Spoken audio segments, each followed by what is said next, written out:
Hello,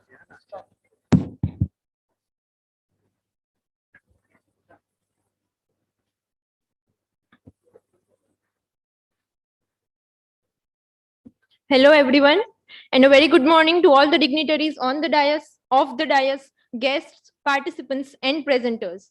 I heartily welcome you to the second day of regional seminar on agricultural market intelligence, prospects, and challenges organized by Center for Agricultural Market Intelligence under Naheb Cast AU Anand in collaboration with Indian Society of Agricultural Economics, Mumbai.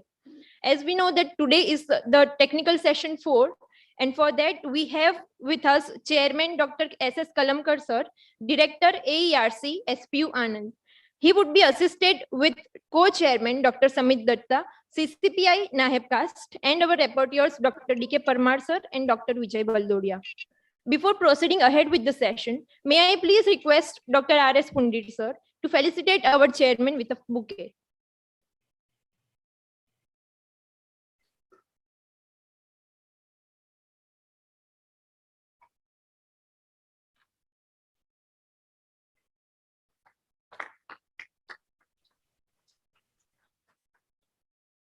Next, I would request Dr. Y. Lad sir to felicitate our co-chairman, Dr. Samit Datta.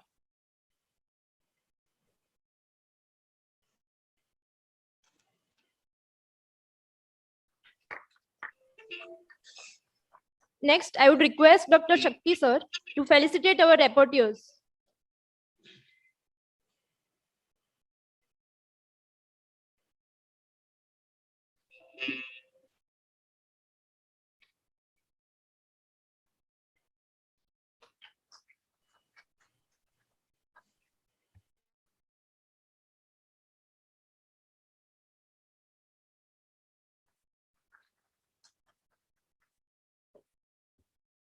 Thank you, sir.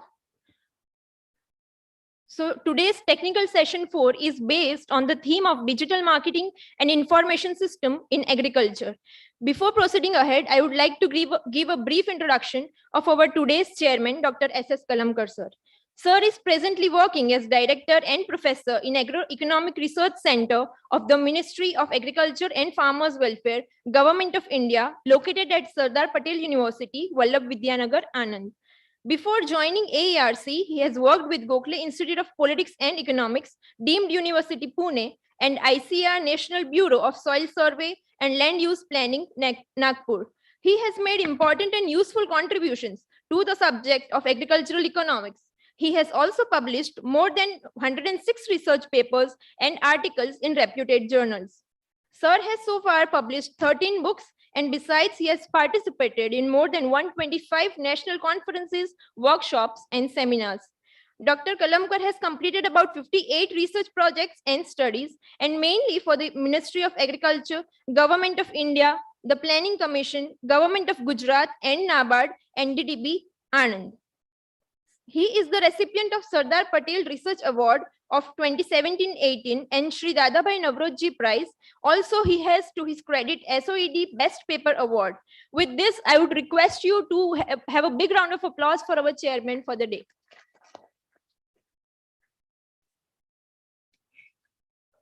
Sir, I would request you to give a preliminary remark before starting the session, please.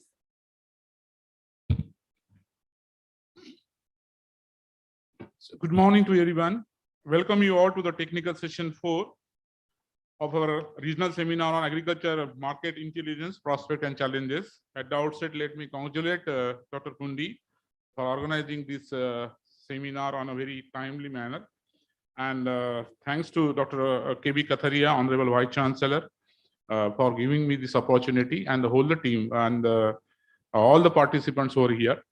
With me, Dr. Samit Datta, Dr. P.K. Parmar, and Dr. Vijay Baldodia. We join all together to welcome you all this very important session on digital marketing and information system in agriculture. As we have a time constraint, already we have 2 more presentations to be covered up from yesterday. So I will not take a more time on that, but we are now enter into the era of digital marketing. And when we talk about a shifting from production to marketing era, the remunerative prices for the farmers become more important. Into that, e-market has come out, And that to NCD5 market success story has to be taken into consideration by many of us such models which waste previous factors in the society. I will not take a time because I want to listen to the presenters. So Sure. over to you, please. All right. So with that note, we'll proceed with the technical session 4, and we'll accommodate the sessions that were left over. So let us proceed with the first session, which will be delivered by Dr. Amit Shah on the topic of a global overview on opportunities and benefits of disruptive agri-based information systems. Thank you. Thank you very much. I think everybody can hear me.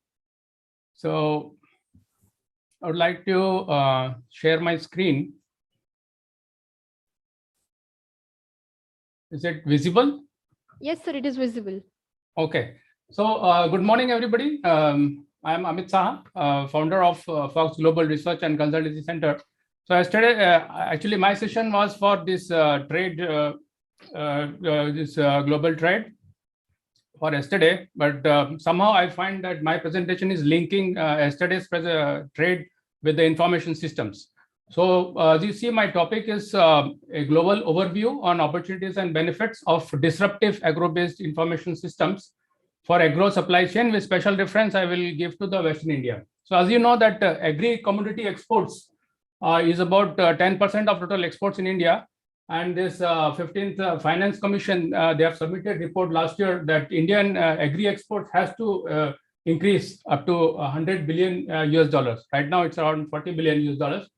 So how can we do this? For that, how information system is going to help. So that is my special reference. So let's go through what I will cover.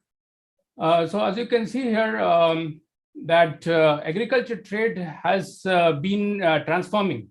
So it was earlier merchandise trade, as you can see in the first this image, that the traditional marketing system was basically a push market. So they were pushing the goods and whatever was sold, that was happening. And then it came the integrated value chain, where it was like a pull market, wherein depending on the demand, the different goods were produced, and the value chain was integrated in not only in the goods, but also in the flow of information in the whole supply chain.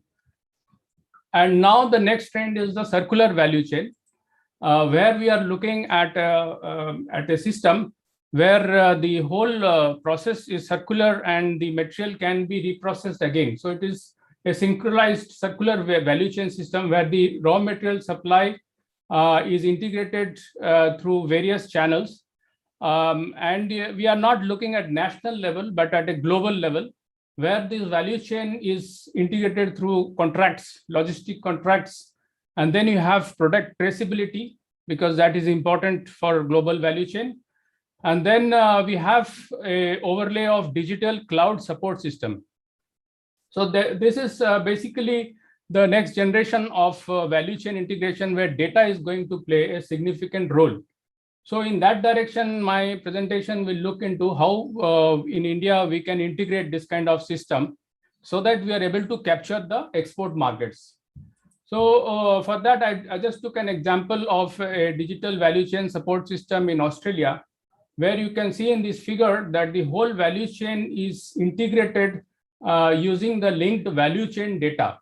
And basically, when we talk of integration of data, so there is basically three types of platforms. One is the tracking using the satellite images.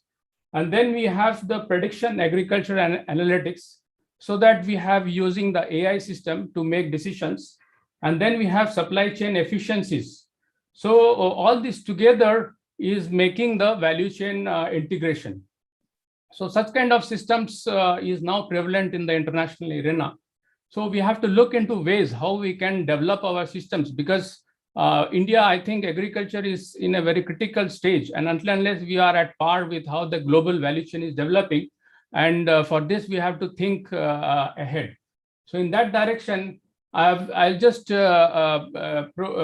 an overview of all the disruptive digital technologies that is right now available in the market. So let's start with the wireless technology. So there is no need for fitting this coaxial cables. So everything can be linked wirelessly.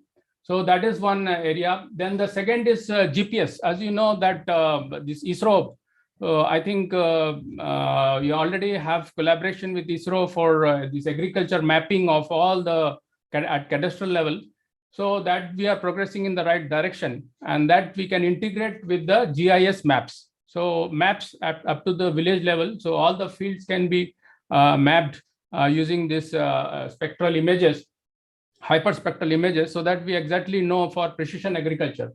Next is the computer controlled devices. So using the different kinds of this robotics, so we are able to have the right way of doing intercultural practices. Then the smartphone mobile apps, as you know, this ICT that is also coming up in a big way.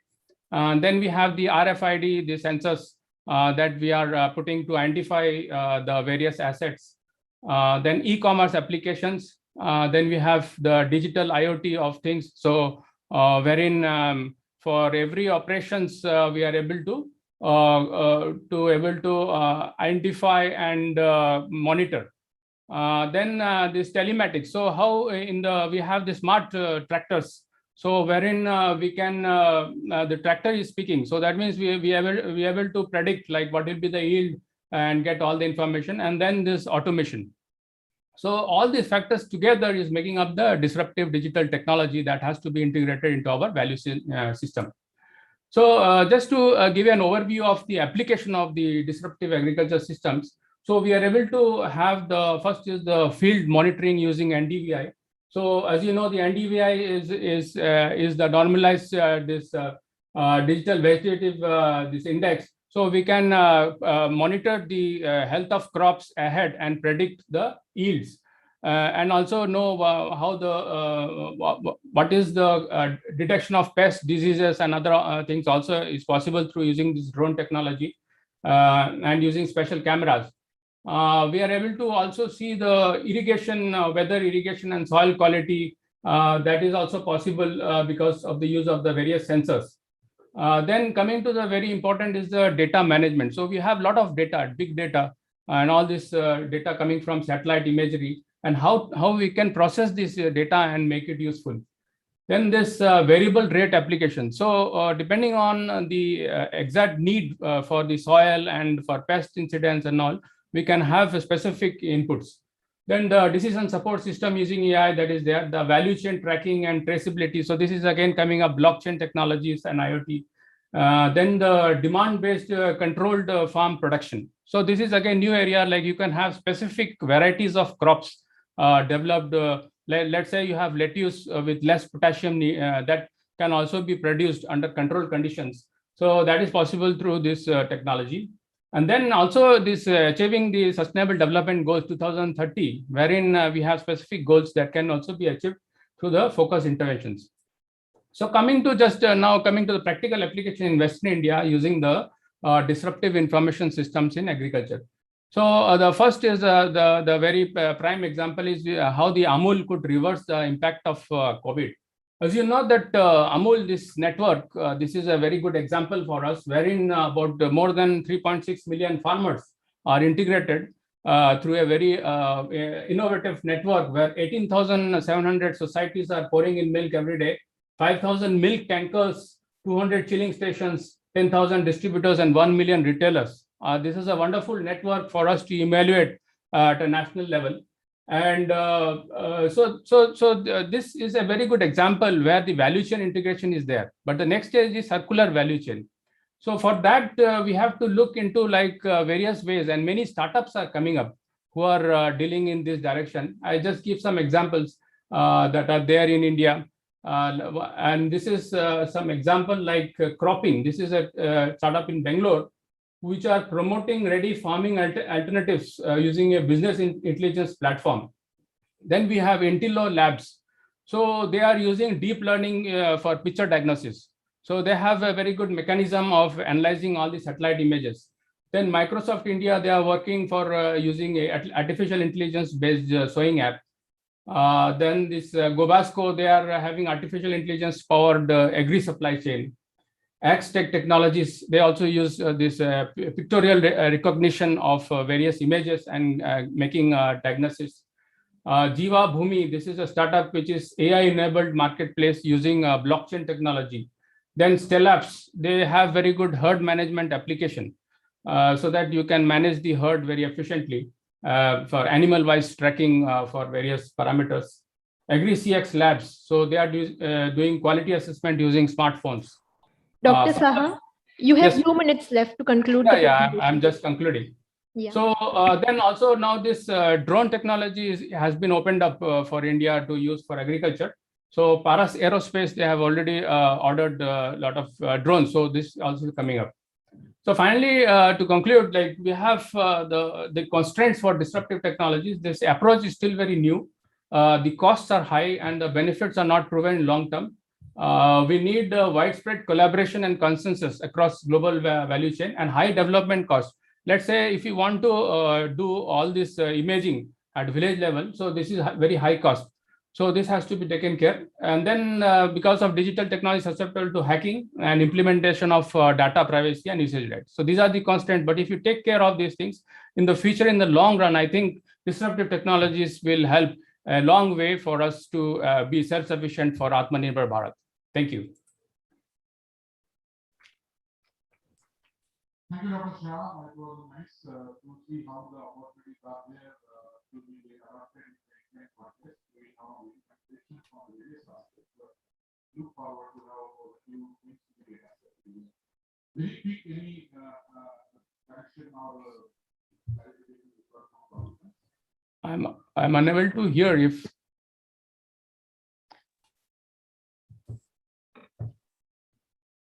Okay, Dr. Shah, we will share your email ID with the participants. We'll get that with you if somebody has any clarification, suggestion, or interaction.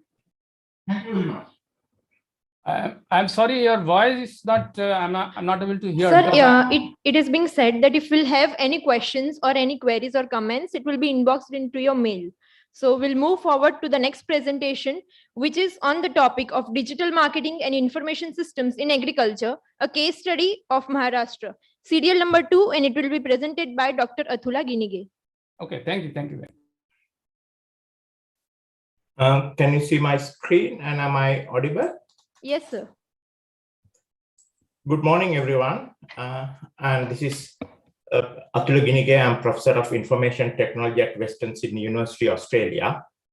And this is a project we are doing in Maharashtra together with the 2030 Water Resource Group and also with some startups and NGOs. And I think I'd like to thank Professor Saha for excellent introduction, and you will see this, what I'm presenting is actually a specific case study of what he was saying. So thank you for setting up that background very nicely. So our project area is Nandur Madhumeshwar Canal Command Area in Maharashtra, and which is a 125 kilometer long canal irrigating 43,000 hectares. There are 123 water use associations and 55,000 farmers work here.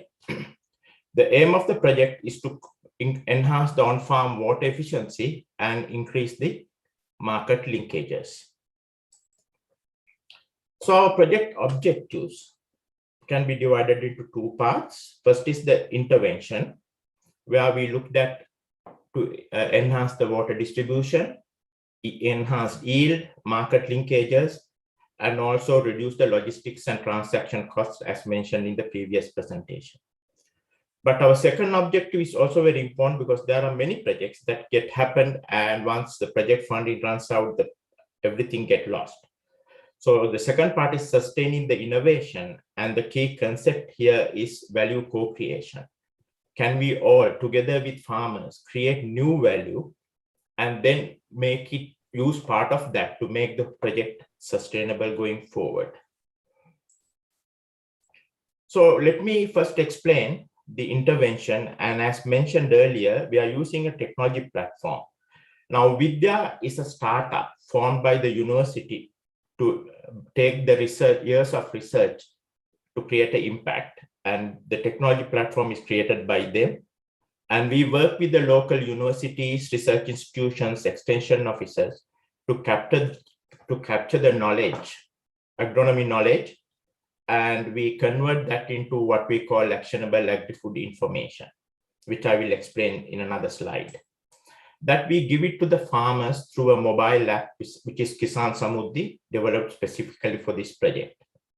Through that, they can plan their crops, what they are going to grow, as well as they can, based on the land area they are planning, they can raise water demand. Because here the problem is along the canal, the water rotations needs to be synchronized to suit what farmers are growing. Otherwise, if there's water all the time, there's either seepage or due to evaporation, water get lost.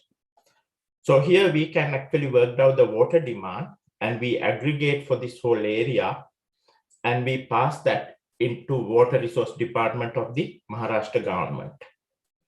And then they use this data to schedule the water rotations, which they provide back to the technology platform. We then work it out for each distributory when the water will be available and provide that to the farmers. Farmers can use this information and then plan their crops.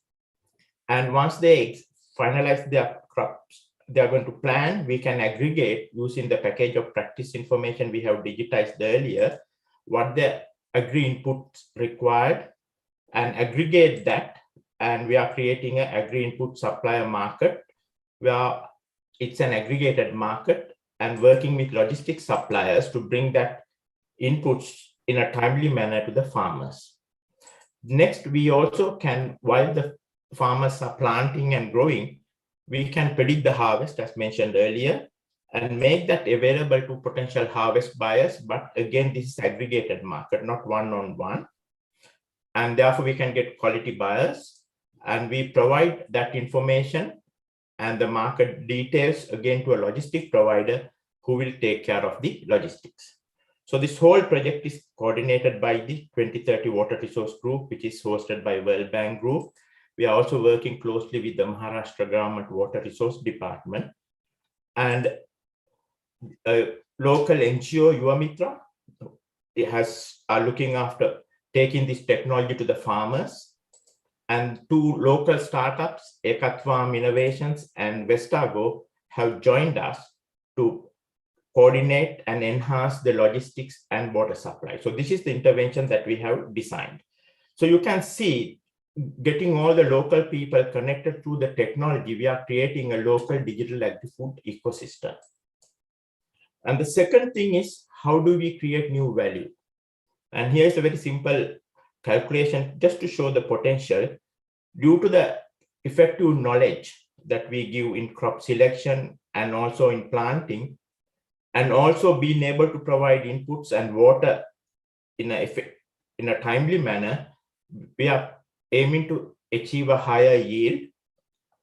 Also, because of the aggregated markets, we can increase the farm gate prices farmers get, as well as farmers can buy the inputs at a reduced cost. And overall, we can minimize the waste. So I have just worked out as an example, if we take maize from last season's data, and if we increase the yield by 25%, 3,000 kilograms per acre will become 3,750. Selling price again due to aggregated market by 20% and achieve an input cost reduction by 20%, we can actually increase or double the farmer net income with this type of numbers. So our aim is we may not get these numbers when we start. By creating the efficiencies provided by the digital technology and the information system, we are trying to achieve this to help with the bigger aim of doubling the farmer income in India. The key concept here is, because there's so many systems that giving information, but if you look at a printed map, it's very hard to find what you need. You need two people to look at it. Same information on the GPS makes thousands or millions of people to drive places very easily. So when you're at a place, it says turn left, turn right, go straight. And when millions of people drive, you can collect how fast they're going. And now when you're at a junction, it says this is the shortest, but this is the fastest. So let's take this to the agriculture domain. Here's the Handbook of Indian Agriculture, How many farmers have read this? Again, I will let you all think, answer that question. So we are gradually digitizing this information into actionable format like the GPS, where farmers can easily act on those information. I don't have time here to go into the details of this, but then we capture farm actions similar to the traffic, and we can create the current market saturations, demands, and use color codes, etc., to communicate that in a simple form to the farmers. So this is the overall information empowerment flow model. Again, the key is just giving information. It's not going to work. So we have Dr. done. Atula, the time is running, so kindly conclude your presentation in 2 minutes. Yeah, sure, thanks. So one of the key ideas is how we design for empowerment. And I will not go through the various screens and how it is being done since there's lack of time. But another key point is once we get a system like this, through farmer empowerment, we can generate market linkages and create the whole supply chain efficient. And this will require new type of market intelligence we need to compute. And I will not have time to take you through the commodity markets where we use blockchains. I'll skip that and come to my concluding slide. Though we have all the technologies, unless they are properly integrated, we will not be able to get the full view, the individual bits of technology. That's my main message. We need a holistic approach. And once we have it, we can create a whole ecosystem, create new value, and make these systems sustainable. And for that end, we'll need to rethink how we worked out the market intelligence in the new era when we have real life data streams. Thank you.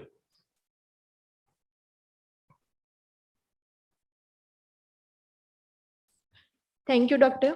Atula. So we'll proceed with the next presentation, which is serial number 1, and on the title of Digital Platform in the Agricultural Market Information System, Typology, Cases and Implications. And it will be presented by Dr. Kushankur De. Over to you, sir.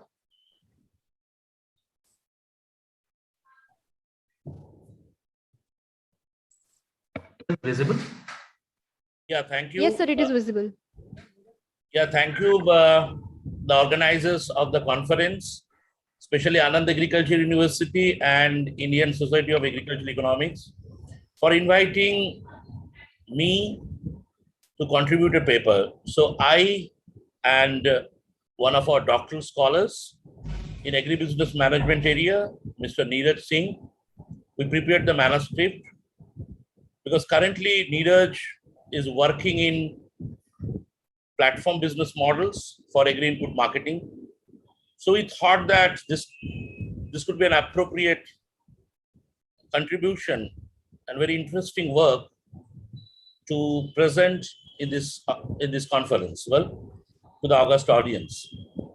And as you know, agriculture policy making. Dr. Kushankur, we are unable to see your presentation. So you could share your screen. Yeah. I have already shared my screen. Yeah, Mr. Neeraj Singh is the collaborator of this work. So Mr. Neeraj has is sharing the presentation. Yes, it is visible. Visible? Okay. So agriculture policy making in the era of digitalization aims to transform traditional agriculture into a profitable enterprising activity. And of course, through the proliferation of several agri-tech startups, platform businesses seem to be a welcome move, especially in the information governance and data domains, which facilitates the information advice, nudging, and release. So using use cases, especially we use 4 case studies to understand how externality, network effect, and value chain configuration contribute to platform business, platform integrated agriculture marketing information system, and how this can contribute to value creation for diverse value chain actors being present in the platform.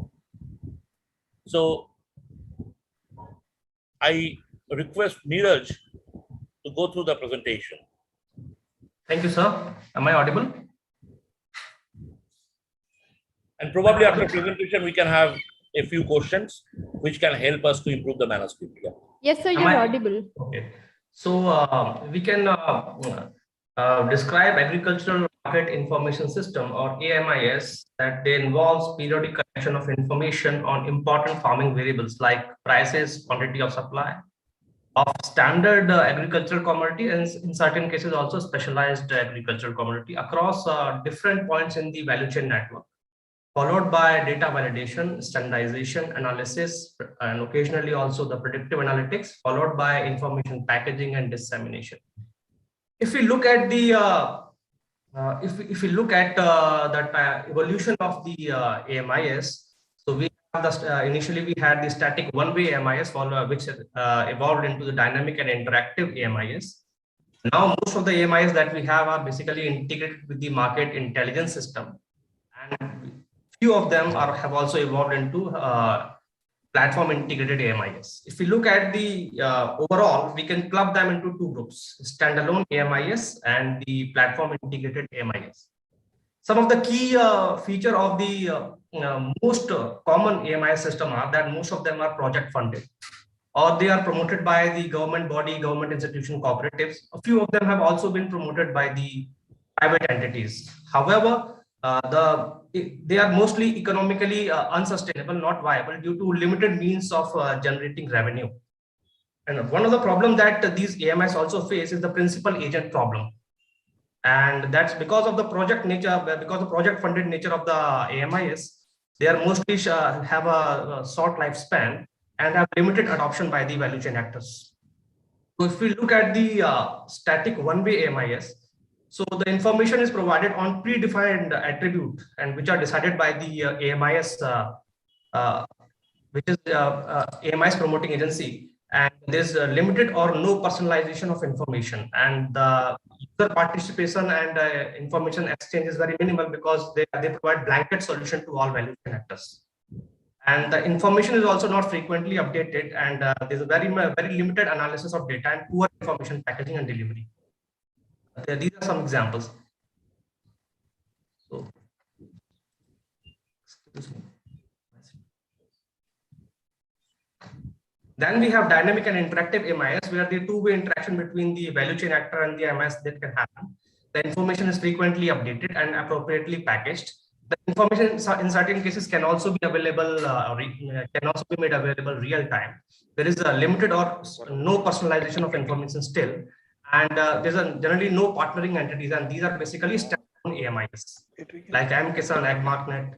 These are some examples. Then we have the AMIs integrated with the market intelligence system. This is basically decision support system, providing personalized information and analytic service to the farmer. And they may provide tailor-made information. However, one of the problem is that although there may be some partnering entities, but the fit between the various partners is not strategic. That is a lack of complementarity and lack of existence of the network effect. So we can consider these AMIs as the precursor to the platform integrated AMIs. So if you look at the platform integrated AMIs, so these are basically embedded in the dynamic network of complementers. So basically, platforms are technology-based intermediaries which facilitate the economic and non-economic interactions between farmers, sellers, and stakeholders.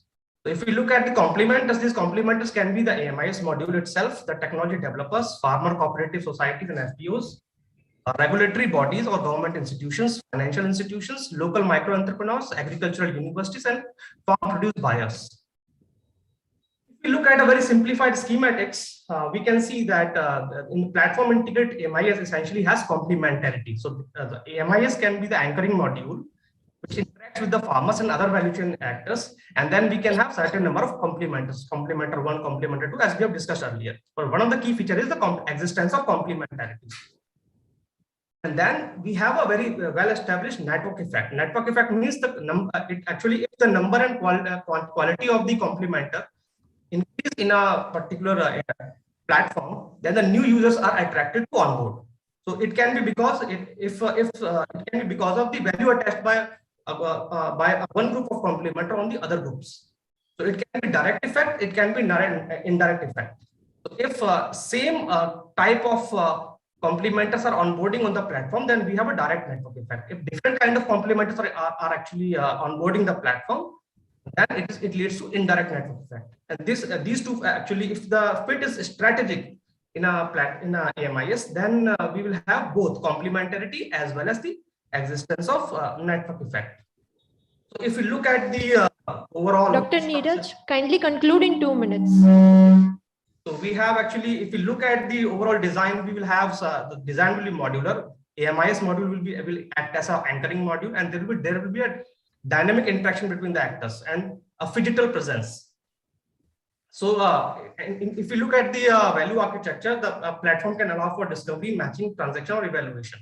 Discovery means the platform will reduce the search cost for one party around. The transaction may not occur on the platform. In case of matching, the platform will reduce search cost for both parties, but still the transaction may or may not occur on the platform.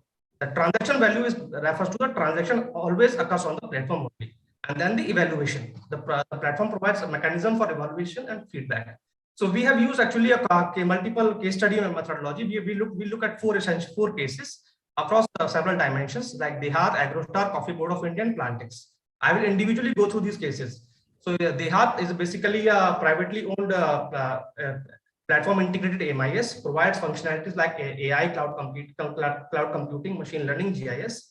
It has a phygital presence. It provides information on prices, weather advisory, and provide agri inputs to the farmers. And has the GIS provide GIS service IoT tools.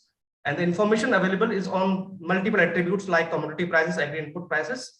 The value architecture is basically discovering, matching, and transaction, not the evaluation.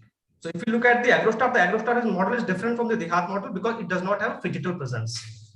It provides the value architecture is discovery and transaction only. And it serves the multiple value chain actors. The Coffee Board of India e-marketplace is essentially a blockchain technology platform. And it provides the discovery, matching, and transaction function value to the value chain actors. And finally, we have the Plantix, which is basically a image processing platform stacked with the AI, machine learning, and which provides advisory based on the farm input through a mobile application. And it also provides modular linkage with other agri input platforms like BigHeart. It is essentially a discovery platform. So if we compare between the standalone AMIS and the platform integrated, so we can very well see that they are actually they actually serve to value chain actors. Because the fit is strategic, so the economic viability and business sense is actually better as compared to the standalone. And the information is available on multiple attributes. The user acceptance is also high, and the technology used are basically need-based and contemporary. So we can see that. And then I'll skip to the 3-stage. If you look at the literature, there are 3 stages of strategic development of AMIS. That we should have a strategic planning stage, and then followed by resource allocation, planning, and integration of AMIS with the platform, and then the operationalization. Based on literature, we actually arrive at an institutional framework. So a strategic planning stage will include assessment of objectives, development of AMIS charter, capabilities of and determining the capabilities of the existing system, analysis of new opportunity for prospective AMIS, and development of AMIS architecture, which can be taken care by R&D institutions and the institutional actors. So we have also identified prospective list of institutions which can be involved in this stage, followed by the resource allocation and planning and integration of AMIS with the platform, resource planning in terms of hardware, software, technology, and personnel needed, and the development of data communication network for MIS, financial and facility planning, which can be done by the platform complementers. And we have actually highlighted and listed a few of the prospective complementers which can take care of this stage of the AMIS strategic planning and resource allocation, followed by the operationalization of the AMIS as an integrated module in the agricultural platform, timely collection of data, third-party validation, standardization, data processing, and analytics, synthesis, and packaging and delivery in appropriate form to the individual user based on their need through appropriate channel. So this can be taken care by the mobile application or by the village level common service center, Krishi Vigyan Kendra bulletin boards, village and taluka level bulletin boards, IVRS, DD Kisan channel, and different channels. So this is an overall, this is what we've actually. Dr. Neeraj, Yes. thank you for your time, and the dais has got the crux of your paper. Okay. Thank you. Thank you very much, sir. Now we'll move forward with the next session, which is going to be presented by Dr. Narendra Singh, serial number 5, on the topic of agricultural marketing opportunities for rural farmers through e-marketing platforms in India.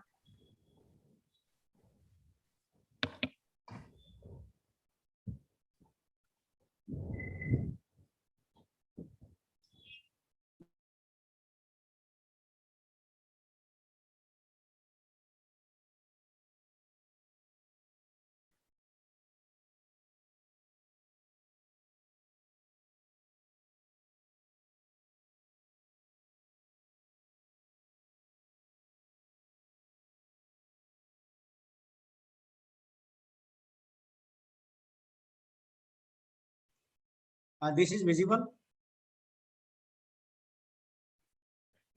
We can see your screen, but the PPT is not visible yet.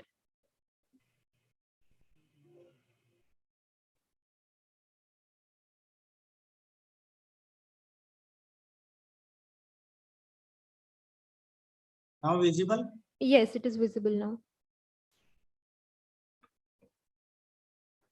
Respected chairman, co-chairman, reporters, and Dr. R.S. Pundit, and our respected Dr. C.L. Aziz and delegates. So my topic is on agriculture marketing opportunities for rural farmers through e-marketing platforms in India.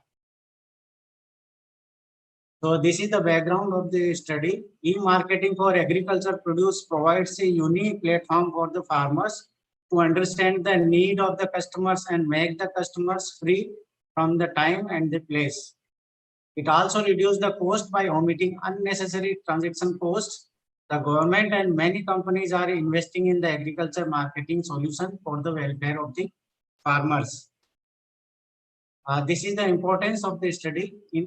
India contributes to 18% of the world population and ranks second by the populations. More than 60% of the population depends on the agriculture in India, contributing 20% of the GDP in India and giving jobs to the 53 millions of 53% Indians. This sector is considered unorganized and tapped with many intermediaries, due to which farmers has to sacrifice profits. This leads to necessitates removing middlemen, thereby bringing concept of farm to consumer. So e-commerce sales B2B reaches $12 trillions globally by the end of 2019 and likely to grow $24.3 trillions by 2025. India is a developing country, targets to the reach $200 billions by 2026 from $38 millions in 2017. This is the growth of 11%. Globally, 34% organizations are investing more than half of their annual budget of the marketing on digital marketing. Digital contributes alone 51% in USA and 22% in India against total budget of advertising and marketing promotion sales. So this is the scope of the marketing. There is a growing number of internet subscribers, easy to reach target customers or consumers, possible to reach personally. This is easy to get customers or consumers feedback, most efficient tool for the marketing research. So this is the scope and growth of the online marketing in India. Digital marketing or e-commerce industries were rising at a stunning research rate in the India, which is expected to grow about 1.61% of the global GDP. India is set to become the highest emergent market in the Asian region with an expected growth rate of 57% between 2012 and 2016. Now this figure shows the number of internet users in India from 2015 to 2023. This is the forecasted figures by Huzim Raj in 2017. And this is figure 2 shows the total retail and retail e-commerce sales in India in 2013 and 2018. You see that this is the rising trend in total retail sales, retail e-commerce sales, and percent of the total retail sales. These are the some key drivers of the e-marketing. Majority of the customers subscribe high-speed internet, rapidly increasing 4G internet users across the country.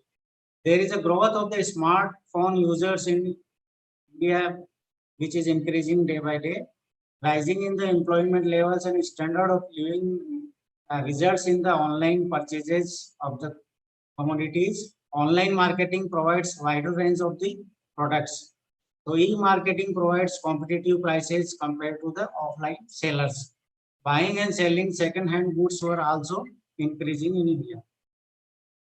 So these are some challenges for the e-marketing platforms.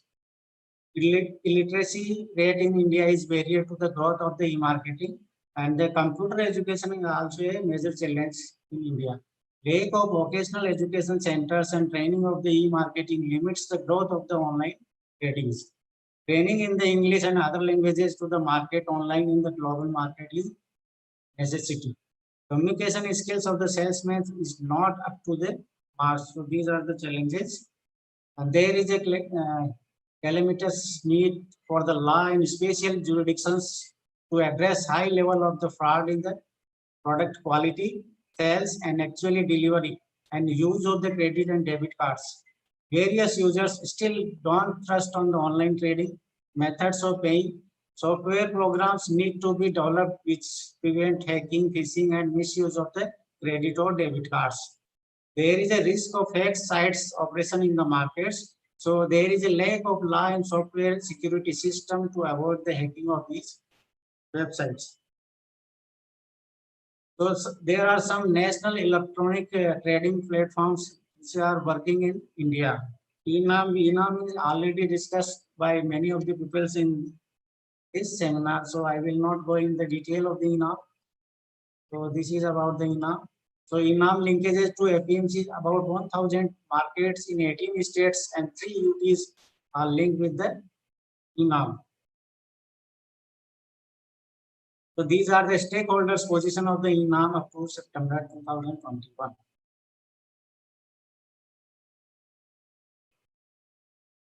So REMS, next is Rashtriya E-Market Service Private Limited, a PPP model which was initiated to the government of Karnataka to take reforms in the agriculture market system. So this is working and 50% share of NEMLs having. The reasons for formation of REMS is to carry the efficiency and transparency in the agriculture marketing system for the benefit of the farmers and other market stakeholders with efficient price discovery mechanism. So this is working in the Karnataka state. The website of this REMS. Agroita is a new technology-driven agri-commodity trading launching by UAE and sourcing e-market platforms that will bridge the gap between millions of rural farmers in India and the Gulf nations' food industry. So Agroita is working for the e-trading. Then there is also some agencies working in the e-platforms. eChopal is there. So eChopal links rural farmers via internet for the procurement of the agriculture and aquaculture products like coffee, soybean, prawns, etc. So this is internet-based marketing. So iKisan is there. Then Cargill provides assured market outlets, and Ujavan app is also there in Tamil Nadu. And Napanta app is also there, and there are more number of apps are working in India. So I am not giving the details of these apps, which are directly linked to the internet marketing. So these are the some suggestions for the improvement in the e-marketing platforms in India. Various e-marketing initiatives were taken for agriculture by the government and private sectors. So there is a need to generate awareness Dr. among the Narendra, farmers. kindly conclude your presentation in 2 minutes. Okay. The existing e-marketing initiatives basically focus on the output marketing, not for the input marketing. There is a need to have fully equipped e-marketing initiatives that provides strong backward and forward linkages to the farmers for better realization of the farm incomes. So farmers need more on information on current marketing parameters as well as the future trend.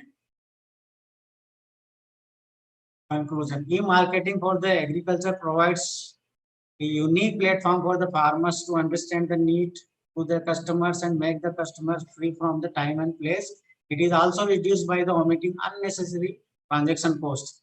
The government and many companies are investing in the agriculture marketing solutions for the welfare of the farmers. Despite all efforts made by the government for the e-marketing platforms, it is worthwhile reinforcing the fact that there is no single best solution for all the e-marketing conditions. So therefore, to find out the more refined e-marketing solutions, there is a need for the efficient agriculture marketing system.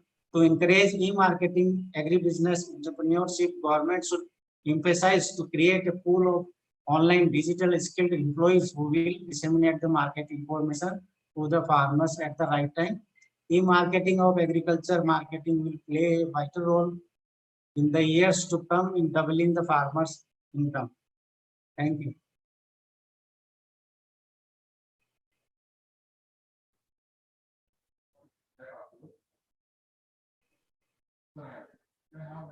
Yes.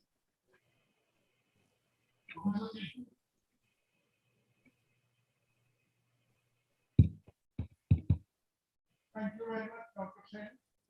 Your presentation was very nice, very informative, and very simple to digest.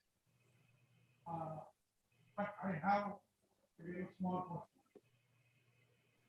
All these e-marketing platforms, we have observed that one basic problem was the standardization. Standards, why our supple actions could not work. You might be aware that so far vegetables were concerned, we were not able to give the standard vegetables whatsoever. I am telling that potato is like this one.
Online, I have a question. The participants have not posted in questions yet. They will post the questions in chat.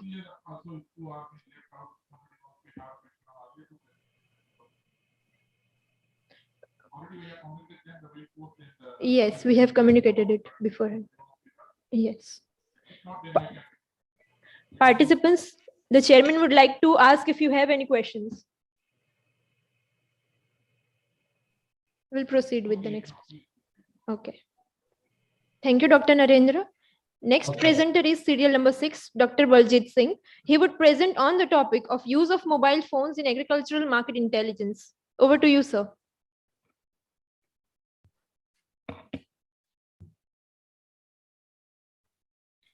Is my presentation visible? Yes, sir, it is visible. Okay. So I'll proceed with it. So thank you organizers for giving me an opportunity to make a presentation here. All the all the seniors on the dais, colleagues, students, faculty members. So this is a desktop study which we did for knowing the usage of mobile phones in agricultural market intelligence, penetration of mobile phones in agricultural market intelligence, and the challenges being faced by the value chain players, that is markets, traders, aggregators, processors, etc. So the abstract is mobile phones have drastically reduced the cost of delivering market intelligence. It has reduced the transaction cost. It has reduced the information search costs, and they are used as a medium of information flow, which is convenient, simple, and easy to use. So mobile phone still remains a channel or a tool to deliver market intelligence. It is not the source of market intelligence. From source to the recipient, mobile phone is being used as a good channel or tool. Mobile phones can be used in three major ways. One is text messages. Even a simple basic phone can be used for it. Voice messages also could be used for it. And through the apps. For apps, we need smartphones. And I'll cover the details of it. And my study was divided into 5 sections. One is introduction, review of literature, findings, impact, and conclusion. So to introduce the topic, give me a minute. To introduce the topic, mobile phone usage in most of the developing countries continues to play a major role for increasing farmers' knowledge and their realizations. That means net realizations, monetary realizations. It has opened new vistas, enabling farmers to communicate directly with traders so that they can bypass the aggregators or the commission agents, and their bargaining power increases. So the net realizations also increase.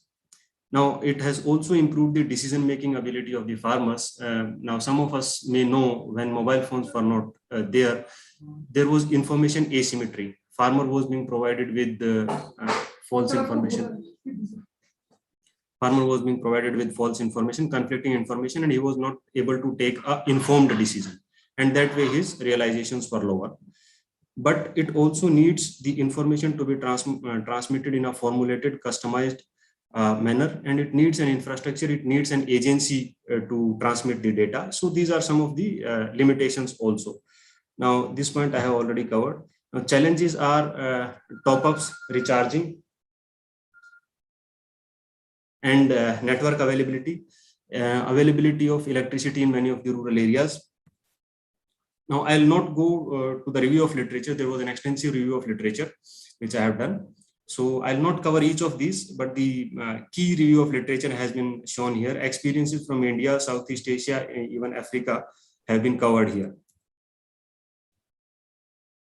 Now, market intelligence needs of the stakeholders vis-a-vis use of mobile phones. Now, farmers wanted to know which crops to grow, when to grow, package of practices, agronomic advisory. This information was required by the farmer. And I would also like to inform you that once the channel of market intelligence as mobile phone has been set up, so not only market intelligence, but then other information can also be transmitted through mobile phones, like agronomic advisory, package of practices, and other information which is required by the farmer, like information on availability of machines in the nearby places, rental for machines. Traders, the information required by the farmers was mainly market arrivals, inventory in the markets, availability with the farmers, and likely arrivals in the coming season. Processors wanted to know the availability of the raw material with the farmers, with the farmer groups, and likely prices in the near future, 3 to 6 months, current stocks available in the market, so that they could plan their production cycle, and maybe likely prices of the processed products also. Now, penetration of mobile phone, or the how this information is being taken by these players, is the maximum penetration was found with the processors, then traders, and then the farmers. Then some of the findings are, as I already told, voice messaging and text messages can be done through a basic phone, but app-based solutions require a smartphone. Sporadic experiences also show that although most farmers owned a basic phone, but they preferred text message and voice message. They preferred a text message because they could be referred later, and they could be referred at farmers' convenience. Now, problems are translating and transcribing the text message into local languages. So for each state, there is a language, and it has to be, the script has to be transcribed into that local language. So these are some of the challenges. For some of the languages, we have mobile phones. Some of the languages we still don't have. Now, although voice messages may be free of such constraints, but they are more expensive to deliver. And sometimes mass voice messaging, when it is done, the messages are delivered at very odd times to the farmers. So this is another challenge.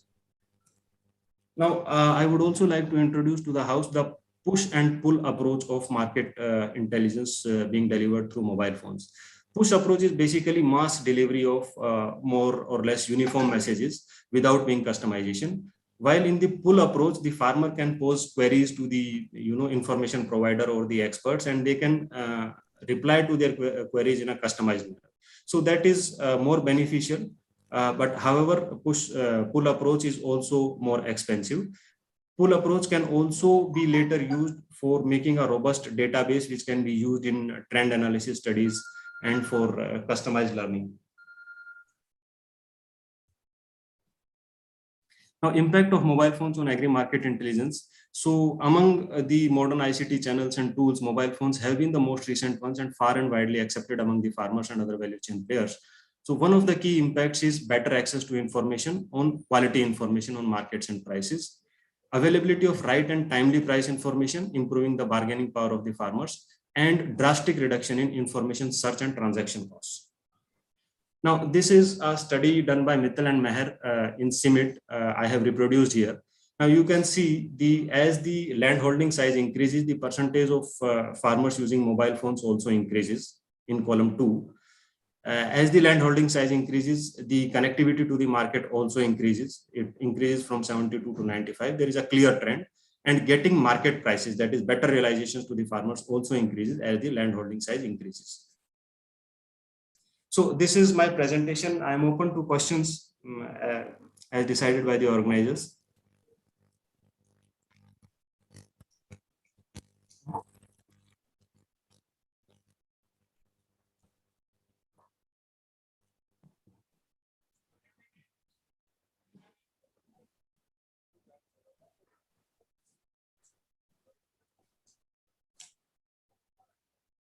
Hello? Yes, sir. Yeah, can you hear me? Oh, no problem. Yes, sir, your voice is not very clear. Yeah. Hello. So can you hear us? Yes, yes, I can hear you.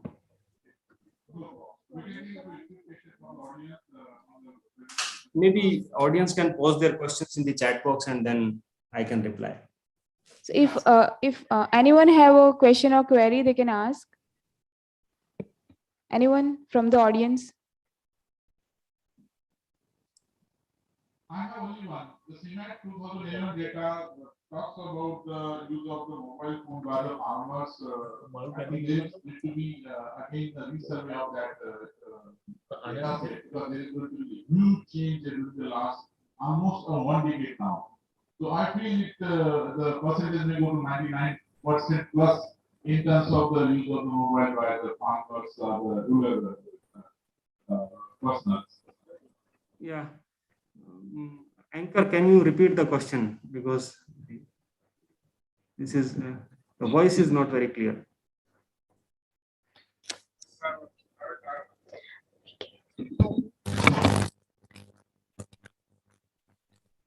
Hello. Yeah. Dr. Baljit, what the chairman is trying to ask is that have you revisited the data, because he feels that the data that you have presented is of 2011, which might have hugely changed in the previous decade. So he's concerned about the change in the data that might have occurred in that space. Okay, okay. So data with respect to association between the mobile phone penetration or the impact on the prices with respect to land holding size, we have not visited, sir. We need to do it. This particular data we have not revisited. All right, it has been answered. Thank you, sir. Okay, okay. Thank you very much.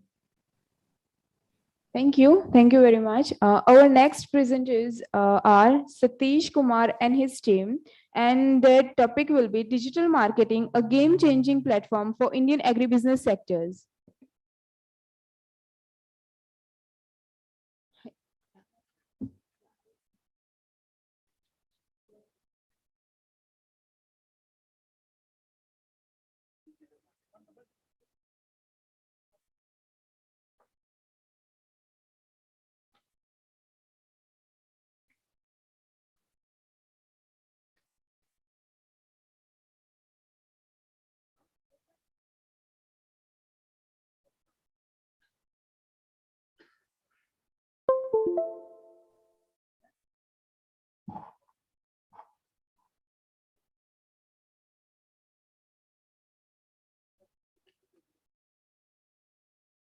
Good morning to everyone.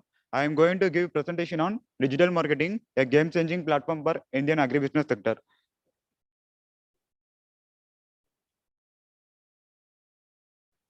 First of all, introduction. India holds 46th position in terms of digital competitiveness, while US got in first position. So adoption of modern technologies in all other sectors are nowadays increasing. So government and a lot of private organizations are focusing in agriculture sectors particularly. Digital marketing. It is nothing but it is a virtual platform to connect both buyers and sellers. It completely eliminates the involvement of middleman. It is also called as online marketing, e-marketing. Scope of digital marketing in India, digital marketing in agriculture, it is a growth in space. And also Government of India initiated Digital India movement in 2015.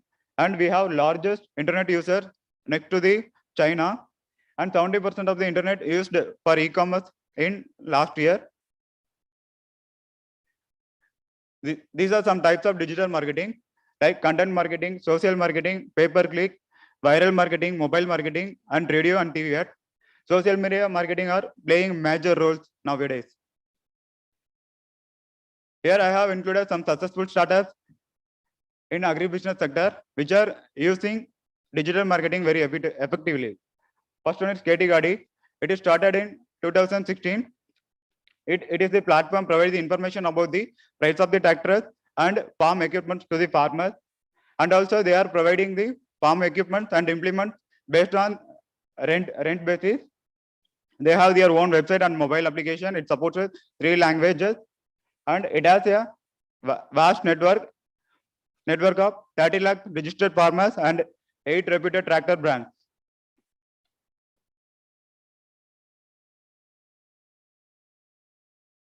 This is S-Farms of India. It is started in Telangana in the year 2018.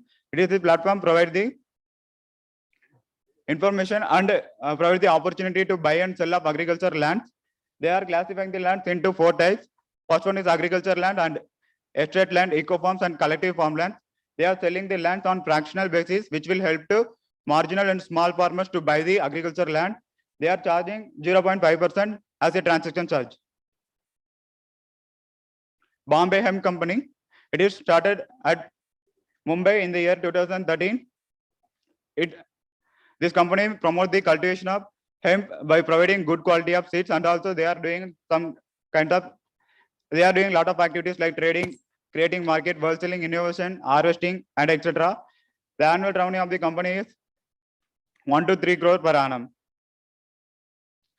Crore Farm. This is a supply chain based startup located in Delhi and started in the year 2016. They are supplying the fruits and vegetables 8 to 10 tons per day, and they have a biggest network of 100 retailers and 5,000 plus farmers. The annual revenue of the company was 2.24.3 crore in last year. This is the Gold Farm. This is the startup started in the year 2012, and it provides the service both farmers and farm implement owners. It has vast network of 25,000 farmers and 5,500 tractor owners. And also by using this platform, 7,500 hectares of barren land converted into agriculture land, and 25,000 of hectares land has been flowed till date in Karnataka. Very cool. This is also one supply chain based startup located in Chennai and initiated in the year 2015. They are handling agricultural commodities, especially perishable commodities. The motto of the company is to manage the perishable supply chain and eliminate the middleman. This company has 35,000 plus farmers network, and they have their own outlet, which is known as Sunny Bee. And annual revenue of the company is 270 crore in the year 2020. Ninjagat. It is also Bangalore-based supply chain startup initiated in the year 2015, and they are transferring products from the market to consumer within 12 to 14 hours after harvest. They have a network of 200 farmers and 800 retailers and 300 restaurants. They earned 120 crores revenue in the year 2020, and they are handling 1,400 tons of perishable commodities in every day. Behind the success of these startups, information communication technology and MIS plays major role. ICT is nothing but provide the easy access to the information. ICT contributes 30% of in our GDP. Application of ICT in agribusiness sector, it gives connectivity between exporters, growers, traders, and industry consumers. It also provides the information about prevailing and expected market information, and it helps the farmers to enter into the global market. And based on the market information, farmers can get better price, and completely it eliminates the middleman. There are some tools which are used in ICT: radio, television, print media, mobile phone, computers, and internet. Here, mobile phone and internet are the most usable tools in ICT. Marketing information system, it is nothing but a technology used to collect and analyze the data which is related to market information of all agricultural commodities. In India, we know nearly 85% of the farmers belongs to marginal, small, and medium farmers. So this information, marketing information, will help to that particular farmers.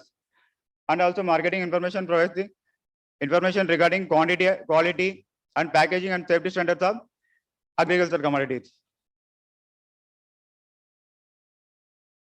Here, some of the platforms which is provided marketing information. First one is eNAM. eNAM, we know very well about eNAM, and it has mentioned in the previous slide, previous presentation. So we can go for next. Agriculture market information. It is also one of the e-platform initiated by the Directorate of Marketing and Inspection, and it connects 1,800 markets, and it includes the database of 300 commodities and 2,000 varieties. eChoppal, it is initiated by the Indian Tobacco Company in the year 2000, and they are working in rural areas to connect the farmers with market information system. At present, 6,435 eChoppals are operating in 40,000 villages in 10 states. Udavan app, this is the app initiated by the Tamil Nadu government, and it provides 15 key agricultural services to the farmers. IFFCO Mandi, IFFCO also launched IFFCO Mandi app, which is the app used to buy and sell of agricultural product, and also they are selling the IFFCO product on discounted price on this app. Kisan Sveda, it is another type of, it is also one of the e-platform. It provides information about dealers, market price, agro advisories, plant production information, and it provides weather information for upcoming 5 days. Advantages of e-marketing: it reduces the intermediates, and farmers can get better price. It also increases the production. Farmers can share their knowledge to wider audience, and farmers can make direct contact with suppliers of post-harvest technologies like storing, transport, and packaging. There are some challenges in digital marketing. The first one is infrastructure issues and network issues in rural areas. Then farmers' mentality to adopt digitalization is very low, and possibility of hacking by virus and bugs. Measures to improve the digital marketing: go with social media and implement the multi-channel marketing like email marketing, social media, like that. Then diversify our marketing, diversify our digital marketing based on the region, and adopt a continuous improvement mindset among the farmers. Here are the conclusion. Digital marketing helps the smallholder farmers by using, because of they are having smartphones, and also it will help the farmers to increase their income, and it creates awareness about the market information. And most of the benefits of the ICT solution to the smallholder farmers is reducing the transport and logistic cost for obtaining market information. Thank you.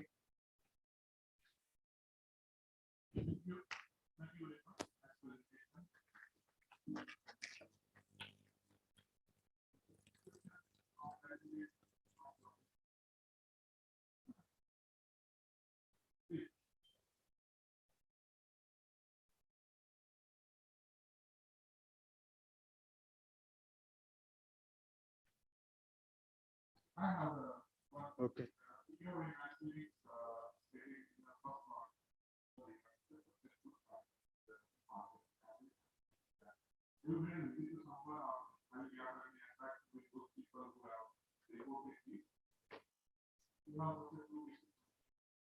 It's a,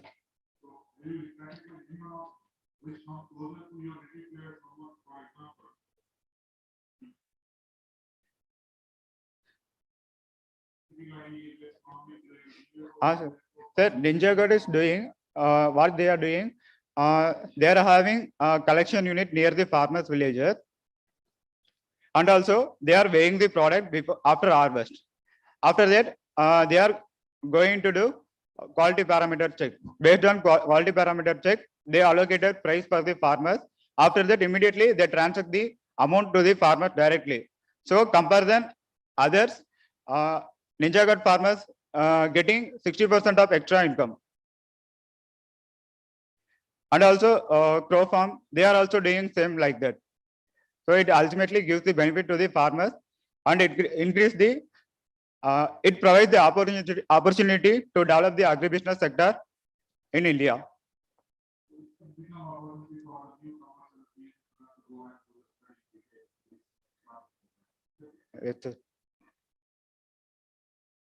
Thank you.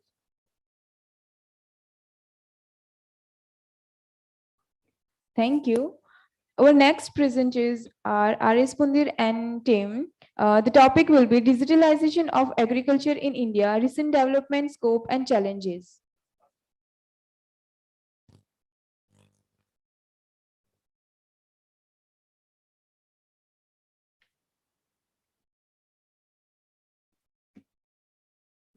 Hello. Greetings and salutation to all the dignitaries sitting on the dais and off the dais. I want to thank you, my fellow presentators, because many of the points have been already been covered. And so we are fortunate and privileged enough that we are sitting on the shoulders of the giants. Topic of my presentation is digitization of agriculture in Indian context, and we will discuss the current status, challenges, and the scope in the present time. Myself, Jigar, and I will be presenting the paper on behalf of my team. Next. So talk about the introduction. The agriculture has witnessed many changes. The first one was the primitive, which is very basic and mechanical in nature. We used various tools and equipments.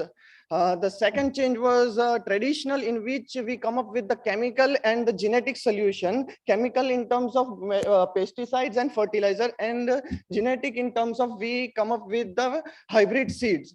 But now is the time for the digital agriculture, where the data is the prime focus.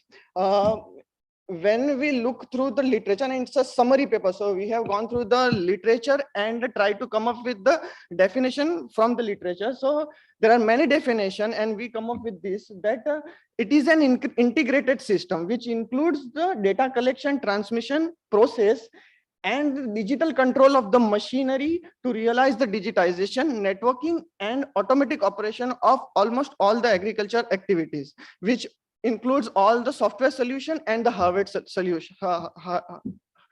solutions. Next.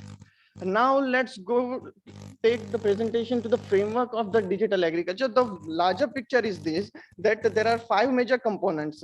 The first is data storage system, where all the data that has been collected has been stored. It's a database, centralized database. The next is the real-time data collection tools. So it is very necessary, it is very important that the data has been collected in real time. Otherwise, it is no use. As we talk in big data, the data should be in volume, variety, and velocity. If it is not there, it is almost meaningless.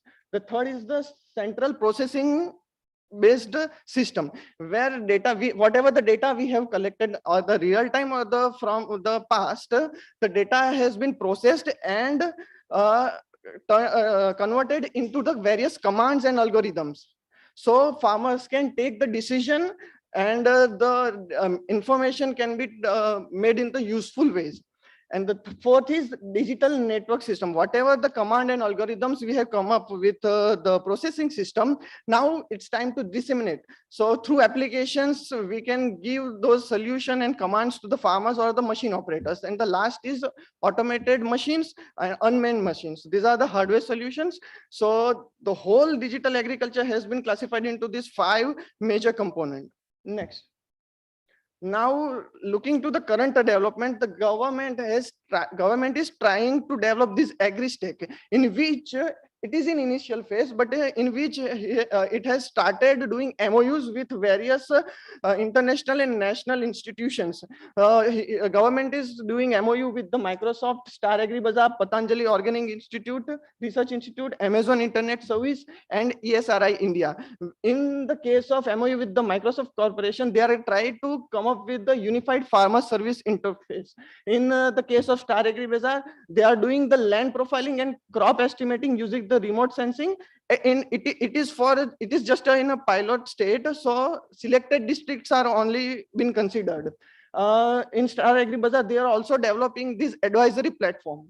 The third thing is Patanjali Organic Research Institute. Like we know that in contract farming, the grower has to follow some instruction. So in Patanjali case, the Patanjali is deploying application into their contracted farmers and giving the farm advisory service through their apps.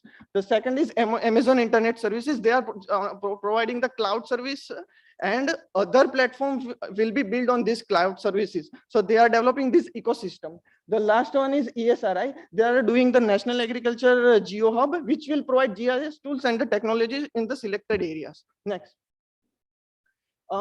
Here, most of the application and website has already been discussed, but I want to throw light on some of these. The one application is Kisan Suvidha, where all the schemes related to state or government, all the schemes and services are available on their platform. So farmers or any other stakeholder can go to that website and gain the information. And this is almost real time.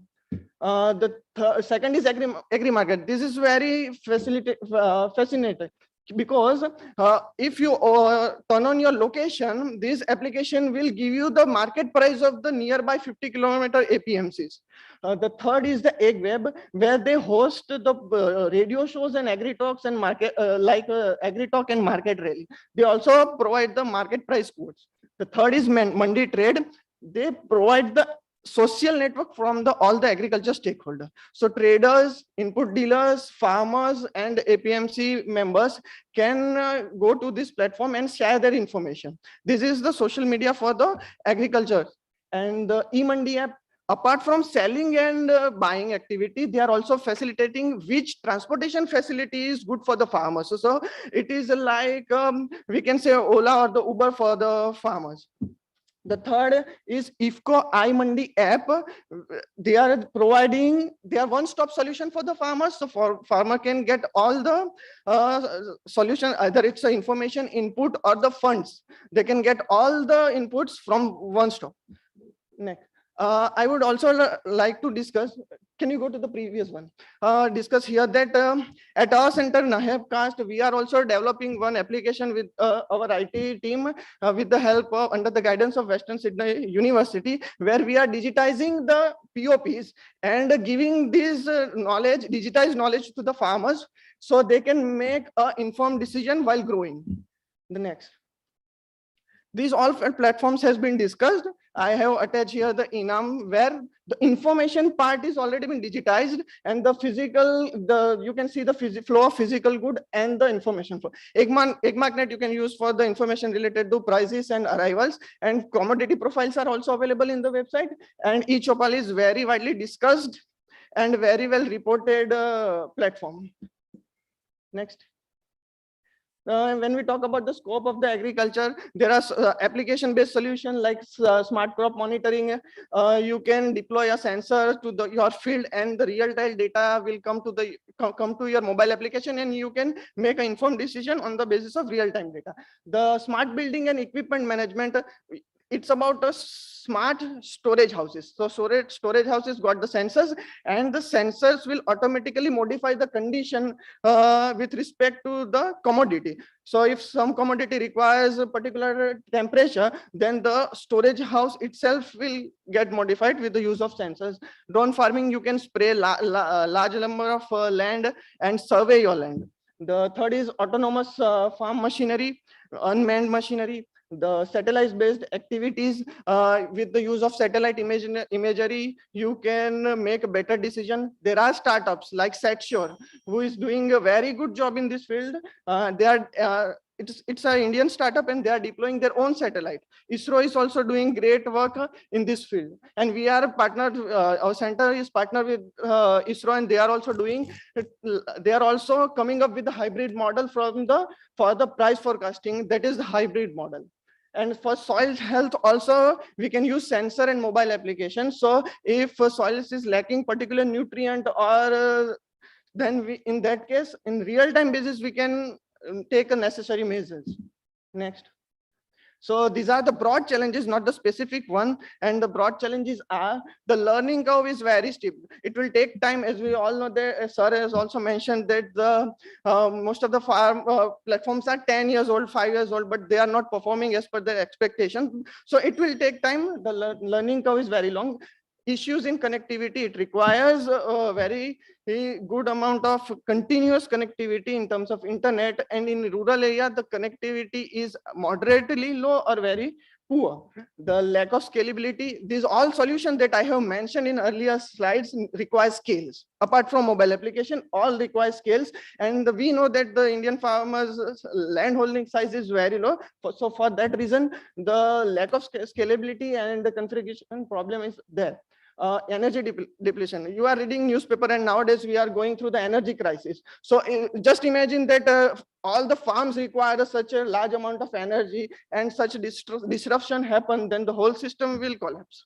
So that's why it is the challenge. Technical failures.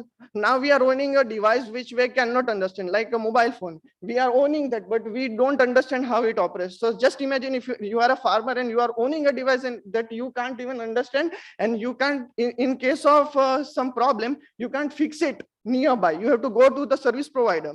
So that can be the major issue in some technologies, some digital technologies. We are employing around 50% of employment is engaged in agriculture. And if we are coming with the digital, so in that front, there is a chance that there is a challenge in the employment front. The security factor, whenever data is involved, the security and the privacy of that data comes into the picture. And the last is, the benefits are not immediate. And whenever we are coming up with the game-changing technologies, you won't see the benefits on, like you are downloading one app today and you won't get benefits tomorrow. It will take time. So thank you. Thank you. I appreciate your Thank you, sir.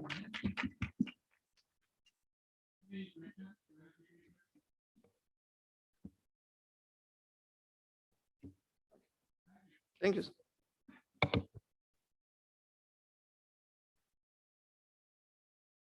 Thank you. Thank you so much. Our next presenter is Digvijay Singh Parmar. He will be presenting on the topic classification algorithm for the prediction of tomato leaf diseases using machine learning.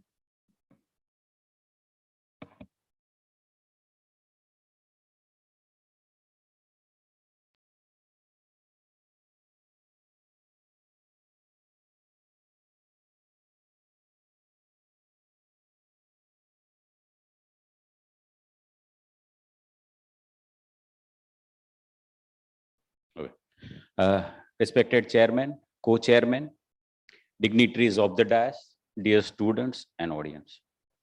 I'm going to explain classification algorithm for prediction of tomato leaf diseases using machine learning. This actually topic has two subtopics. First is purely related to the technical aspect of image processing and disease detection. That is not part of this theme, but the second part I have used the concepts of machine learning and the concept of statistical and neural based machine learning. That is belonging to this theme. Myself, DK Parmar, I am working as an assistant professor in AIT College within the AU campus itself. Yes. See why this disease detection is required. Actually, it talks about the top study. 4 major crops: tomato, potato, onion, and soybean. Okay, they are very, very crucial crops. And I think the day before yesterday, newspaper, you might have read about the prices hike in the onion crops. So that's why I took this study. This actually slide talks about why tomato is so much important, and it is somewhat been harassed by the number of diseases. Actually, in this study, I have taken 3 diseases: anthracnose, blight, and canker. The student from the agriculture field, they might understand. These are the assumptions why particularly this crop been selected, okay, and some other aspects. Okay, some of the aspects belongs to the technical part, as I told you, and some of the aspect belong to the marketing side, okay, or the intelligence side. I'm not going to read each and every one because some of the prior slides are talking about more on the technical aspects, but the later slide might come and they will talk about the marketing intelligence and their analysis. Now, these are the plant diseases. So far, I have covered. Okay. And along with the plant disease, some plant deficiency and stress is also there, right? That we cannot consider on the disease side because due to some water stress, temperature stress, or other biological and meteorological aspects. So some stress is also there. That also I have covered, right? And so I have separated the disease part and the stress part. Now, objective of today's paper is, first of all, I am going to extract the disease. Second, I will extract the disease on the base of feature extraction. That I would like to cover in the market intelligence part also, that how we can separate the data on the base of feature extraction. And finally, whatever feature I have extracted, that I have classified on the basis of neural network and the statistical aspects. This is the stage-wise technology, where which kind of technology been employed for the feature extraction process, which been employed for the neural network, and which been employed for the statistical aspects. Some measure the things are some linear based of feature sort of extraction. K means clustering, that I have used for the feature extraction process, and some K nearest neighbor neural network aspect. This is image acquisition process. I have considered 600 images. 3 major diseases are there, so 200 images for each and every disease that I have taken. This is image enhancement and pre-processing aspect. Many of the images have this kind of problems, okay, some occlusion or some kind of noise, so it's been cleared right by this way. You can see the disease portion been highlighted here, okay, when it been converted from RGB to grayscale image. Actually, this does not belong to this theme, right? So I'm not going to cover in much detail. Okay, now the second objective, from here I should start. And this is a K-means clustering algorithm. So whatever data in a collection you have to separate it like this. And finally, it been considered like this. So in case of market intelligence also, we are equipped with raw data. We have to process it and furnish it to the information and knowledge, so as to we can take the decision that which particular data belongs to which aspect, which bin. This is the centroid calculation of K-means clustering, little bit mathematical aspect. I'm not going to cover much here. Okay. Now, this is the algorithm of K-means clustering algorithm. So how it been divided the data, you can see here number of bins are there, and each and every bin belongs to different number of process. Okay, different number of let's say features. On the basis of that, we can specify the feature, like whenever we are predicting the price, it been followed by different number of factors like weather factor or marketing factor or some social aspects, some political aspects also might be. So this kind of beans, they will separate the data, and each and every bin then been processed. So here you can say, sorry, that this has been identified and it been circled out. Okay, and finally at this stage you can say the disease portion been separated out. Okay, now this is the feature extraction process. Okay, so 13 features for this study I have taken.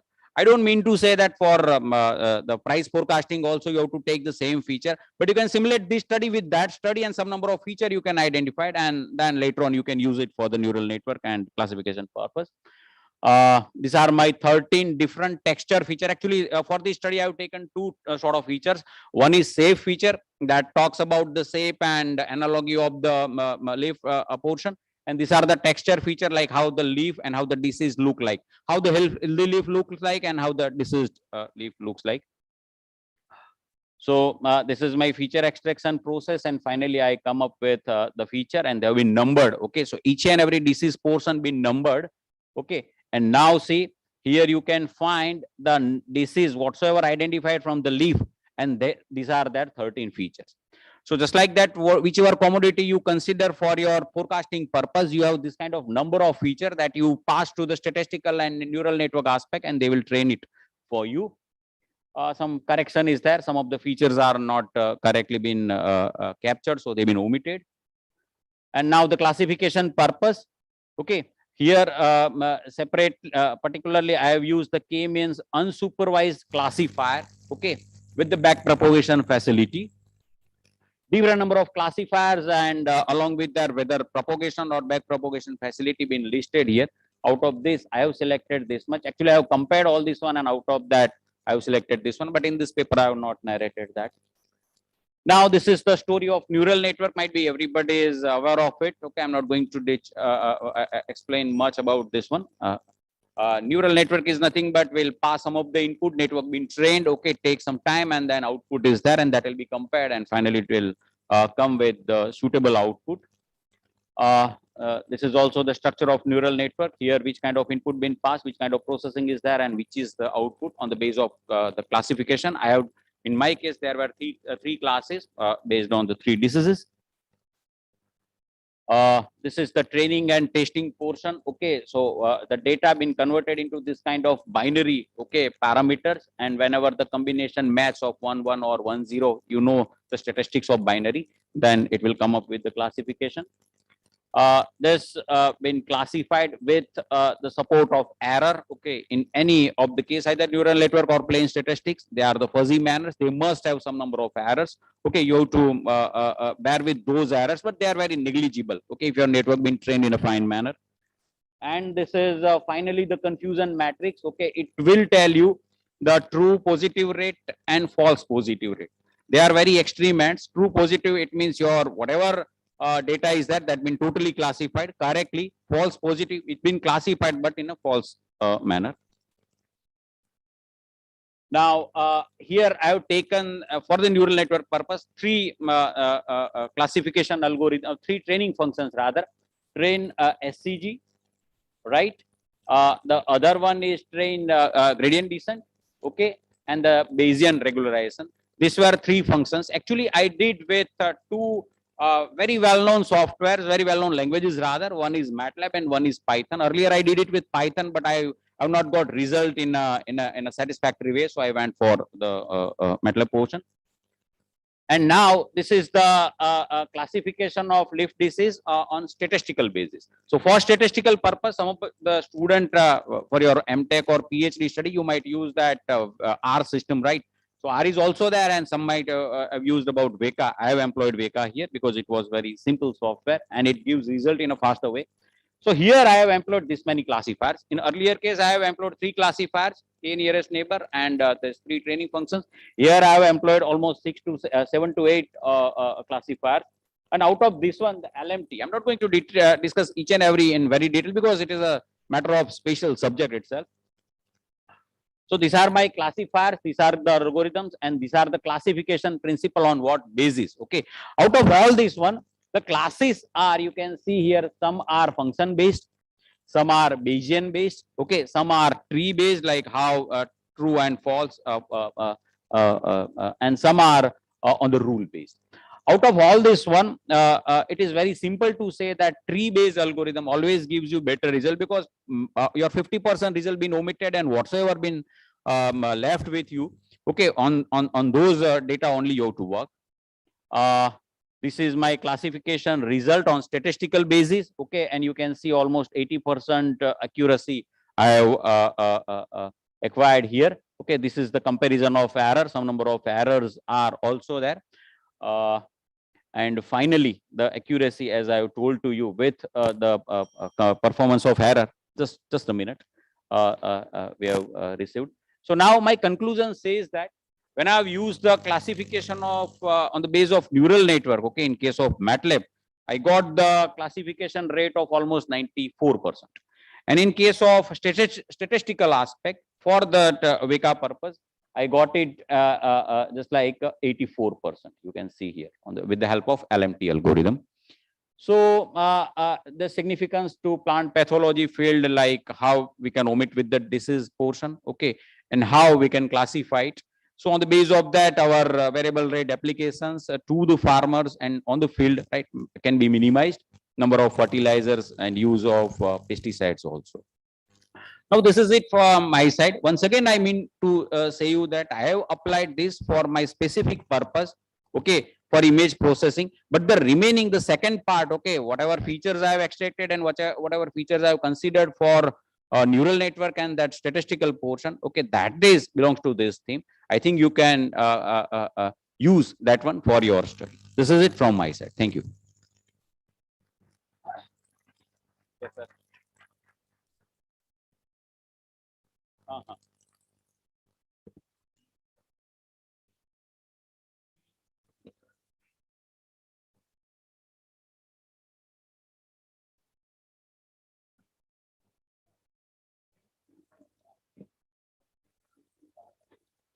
No, sir, Python, I did not have any major problem with Python, but its GUI is not so comfortable.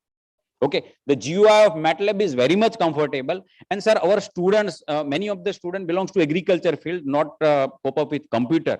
So MATLAB is very fine tuned, right, instead of Python. Because first of all, Python is an open source, okay, and it may run in the web-based interface, and that has its own separate interface. That's why.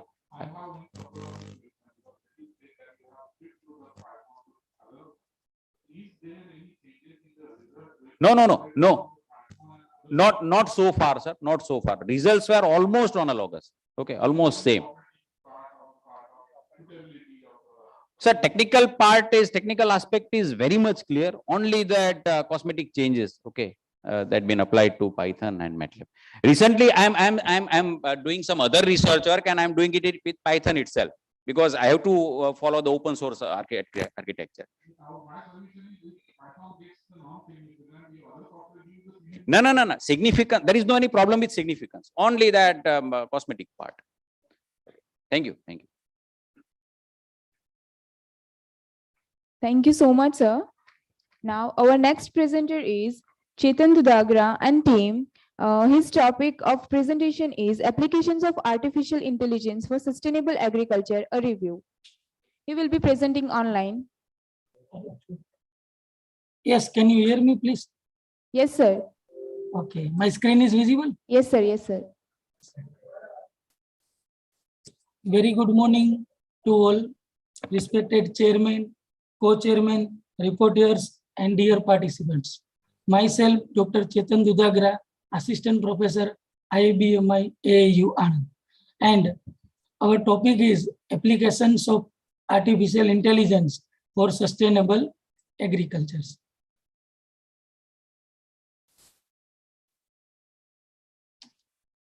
Now, introduction. Sustainable development in agriculture and maintaining the balance of production and the whole ecosystem health is very, very important. So, to meet that features, production goal of agriculture's crop and commodity by reducing the input cost and various different environmental impact on that. And maintaining this whole is necessary to use the different types of tools and technology. So there are more technological advancement in agriculture. It is very, very important.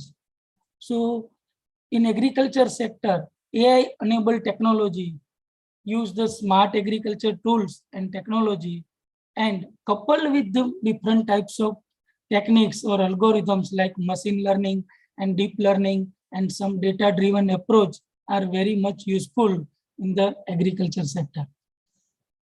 Brief introduction about AI. So AI is wide-ranging of branch, including the computer science and concern with building the smart machine that capable of performing the task that typically require the human intelligence. So artificial intelligence is nothing but the simulation of human intelligence in the machine. So machine can think and mimic like a human. AI-enabled tools and system provide easy monitoring and management of natural resources in the farm-based applications. It will helpful to the farmer to estimate the various different features like amount of water required in the plant and in the farm, usage of fertilizers, pesticide requirement for the different plants, as well as it minimize or less effect on the natural ecosystems. So data-driven decisions by using the AI and machine learning, it will helpful to increase the farm productions and it reduce the wastage from the farms. And also it improve supply chain efficiency, transparency, and sustainability farming in all the levels of the value chain also. This is the AI concept. So artificial intelligence, it is a technique which enable machines to mimic the human behavior. And this another is machine learning. So it is a subset of artificial intelligence, which use some statistical techniques and model to improve the experience. Another is deep learning. So it is a subset of machine learning. Here you can see in this diagram also, it makes the computations of multi-layer neural network feasibilities. So this is brief concept of AI. AI used in various applications such as healthcare sectors, automobile, finance, surveillance, social media, entertainment, education, space, gaming, robotics, agriculture, e-commerce, and many more. Here we focus on the agriculture sectors. In last few years, there are considerable research was carried out based on the AI applications in the agriculture. I mention here some applications such as irrigation management, production management, soil management, precision farming, weed management, and many more. Now we take one by one. AI in irrigation management. So irrigation should be effective and efficient as possible, as even excessive irrigations might be harmful from the crop productivity. So if crop get the more waters, then also it is harmful for the crop. So waterlogging, hamper germination, increasing salt concentrations, and uprootings are all consequences of excess of waters, since roots cannot endure standing waters. So due to that inequitable and timely supplies, and traditional irrigation technology has some low efficiency in the irrigation system. So it is necessary to use the AI-enabled irrigation technology in the farm to get the more productivity. So automated mechanisms with the use of smart sensors and some machine learning and artificial intelligence techniques a significantly improvement in the water efficiency. Another is AI in production management. So agriculture productions is a highly complex in the supply chain process also. So AI shifting the way our food is produced from the produce at the farm to the distribute and up to the consumer.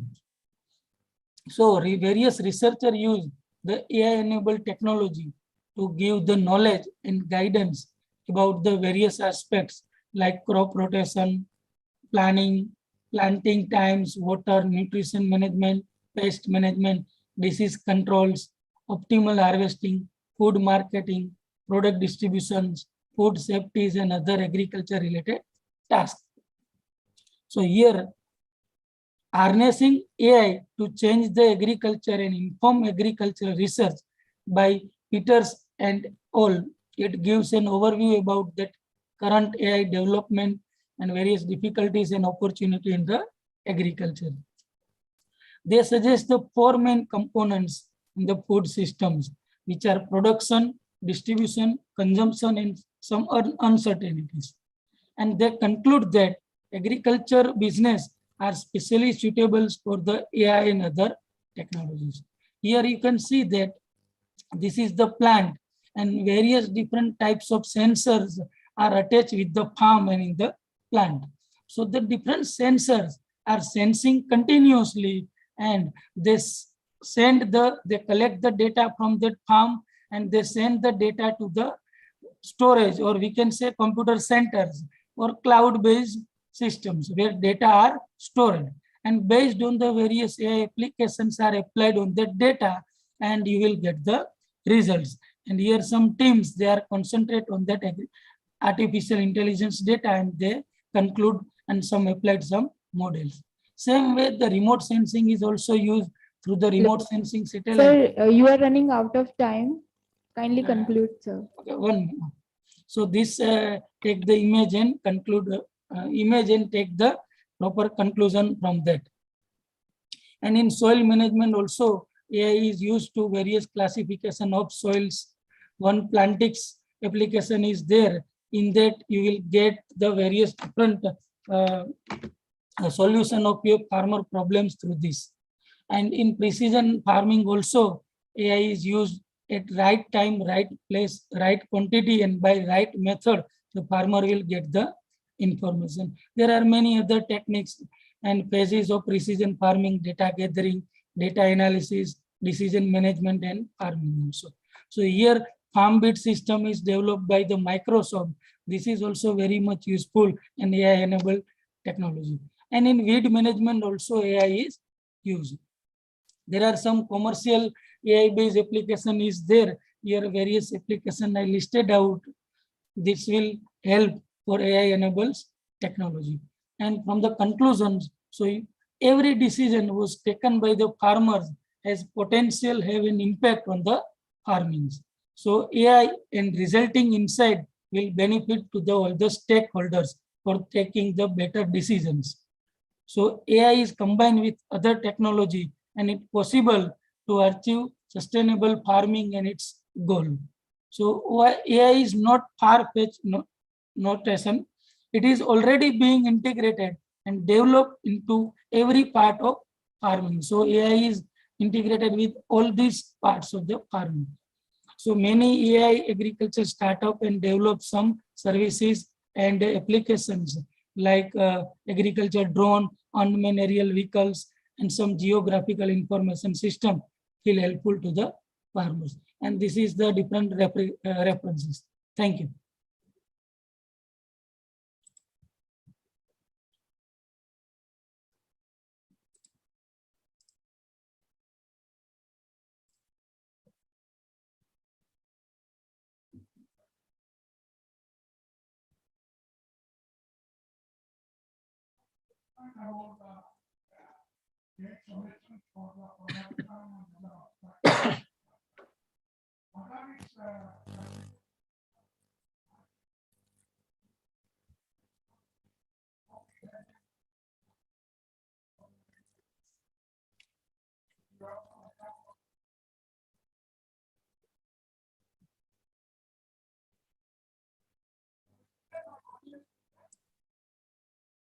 Hello.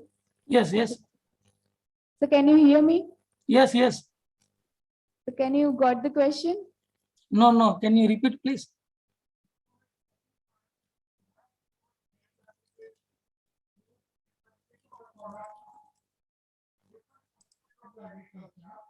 But marketing, how AI has been used, that aspect I wanted.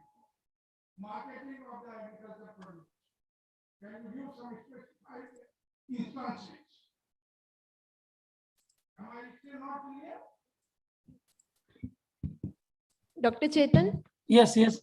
Yeah, so I'll repeat the question. What Yes, sir yes. is trying to ask is that you have Yes. mentioned the AI applications in the term of production, but he is concerned whether those can be used in marketing also.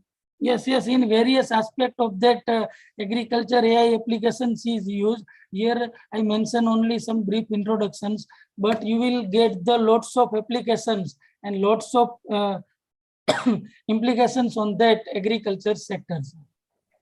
No, my question was the marketing aspect.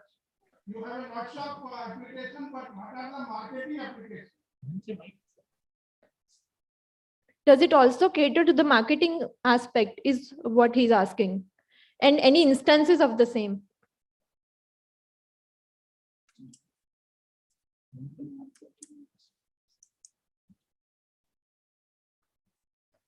Dr. Chetan, are you with us? Hello, hello. Yes. All right, sir, we'll inbox you questions.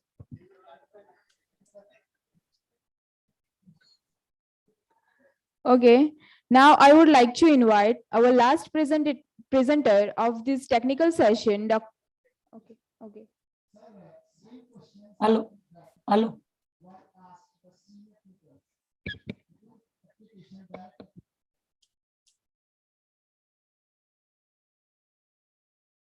Hello.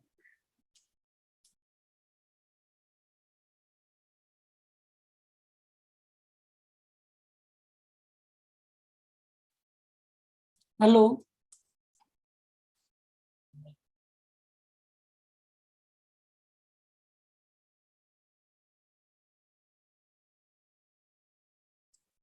Yes, AI used in marketing aspect also.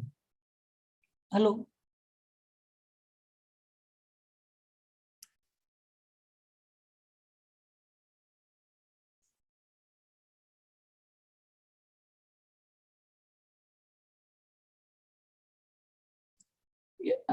Yeah, in marketing also artificial intelligence is used, like in digital marketing and various types of online marketing, the artificial intelligence is used.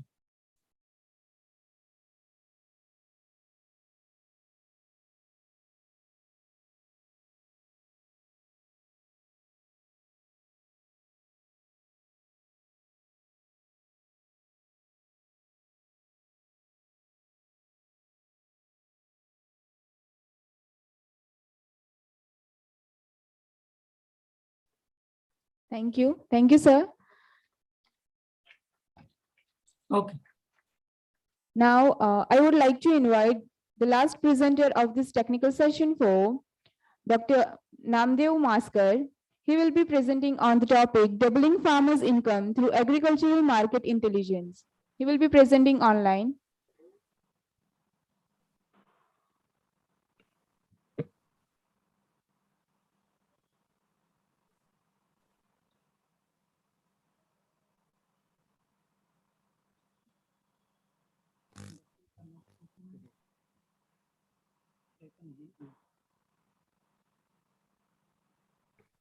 Madam, hello. Yes, sir. The screen is visible. Yes, sir. Yes, sir. Yes, good morning Sir, to everyone. Sir, so hello. you have 7 minutes, sir. Okay, okay. Yes, sir. Okay. Good morning to everyone, respected chairman, co-chairman, rapporteurs, and all the participants. On the occasion of the 75 years of the independence, the Anand Agriculture University, collaboration of Indian Society of Economics, have organized this seminar. So, my topic is doubling farmers' income through agriculture market intelligence. So this is my content of this presentation. So everyone knows that agriculture is essential to human survival and societal development. And at present, more than 60% population is dependent on the agriculture. And Indian population is day by day increasing. About 70.6% population and livestock 50% are they are only dependent on this agriculture. And now we have the very limited resources, that's water 4.2 and land 2.4%. Even though we have achieved our food grain production, horticulture, milk, fish production, not only the food grains, but in GDP also, agriculture contributes 16.5%, and in employment more than 42% contributing this agriculture. So in past strategy, only we have focusing on the how to raise our production and improving our food security. But for this, we are only using various in green revolution. We have achieved this target for the food security. Now we have self-sufficient. But at the same time, the strategy did not explicitly recognize to need to how to raise the farmers' income as well as the promotion the welfare of the farmers. So this effort in production in agriculture could not be converted into the income only if the reasonable price is realized. For this, Honorable Prime Minister Narendra Bhai Modi ji, government has laid a highly ambitious target how to double the farmers' income, and this was started in April 2016. So this ambitious target could be achieved by well-planned strategy and action plan. So for that, the infrastructure as well as technology innovation, policies, reforms, institutional mechanism. So all the integrated approach should be there. In agriculture point of view, the increase in technology, that increase how to increase our total output, that is the productivity of these farms, various agriculture sectors and allied sectors. When we have reduced the cost of production, ultimately it increases the farmers' income. If we improve our efficiency of the resources, diversification of the high value crops, cropping intensity increases, that all are integration should be to doubling the farmers' income. In that, one of the price realization and marketing strategy is very much important for this doubling farmers' income. I think 1/3 of the increase of the farmers' income is easily attainable through better price realization. So what is the market intelligence? From yesterday, we have heard about the market intelligence. So it is just the systematic collection of the various from the various sources of this information, and how we can process this information into the decision part. So this is the market intelligence.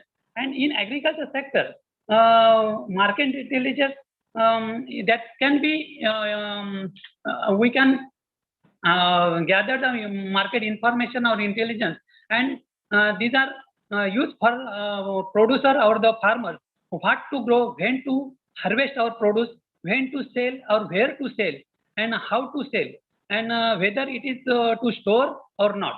So this is important for the market intelligence, is important for the farmers or producers.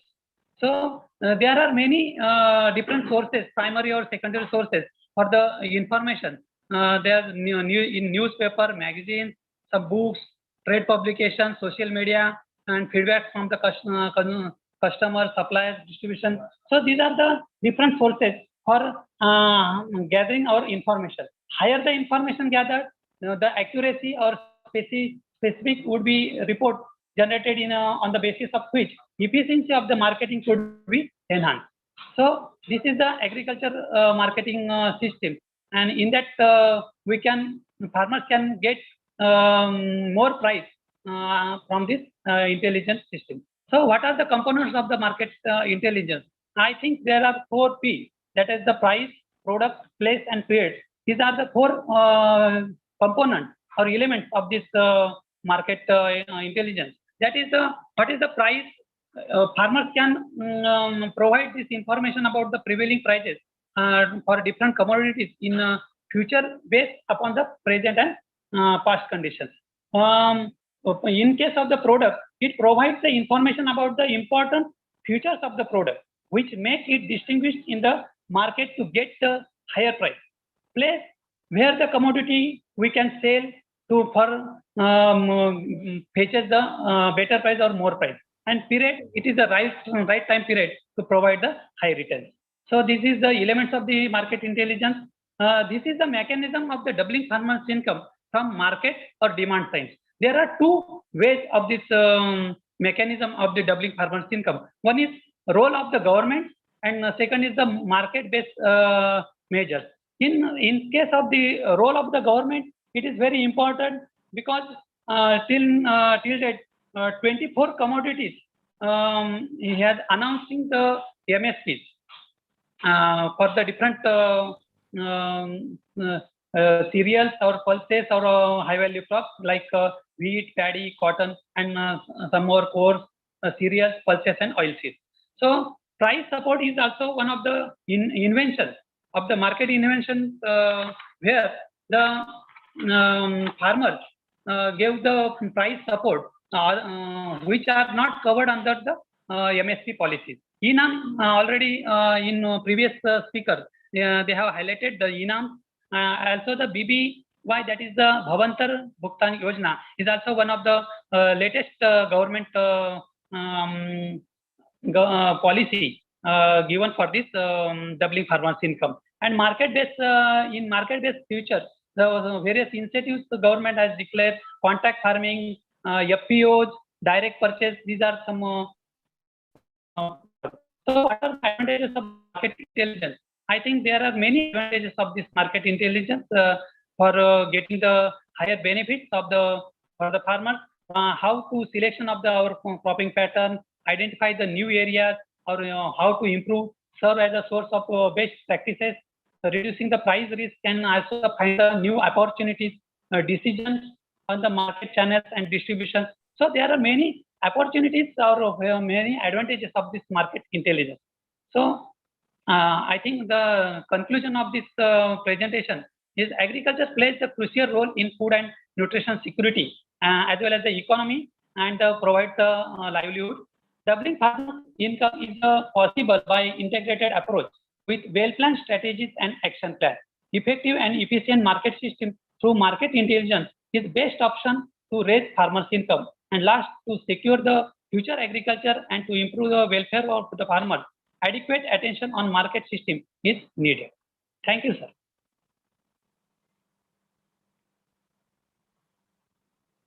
Thank you. Hello. Yes, sir. And I present the second my second presentation within 5 to 7 minutes. Yes, sir. So there is one question. Okay, okay.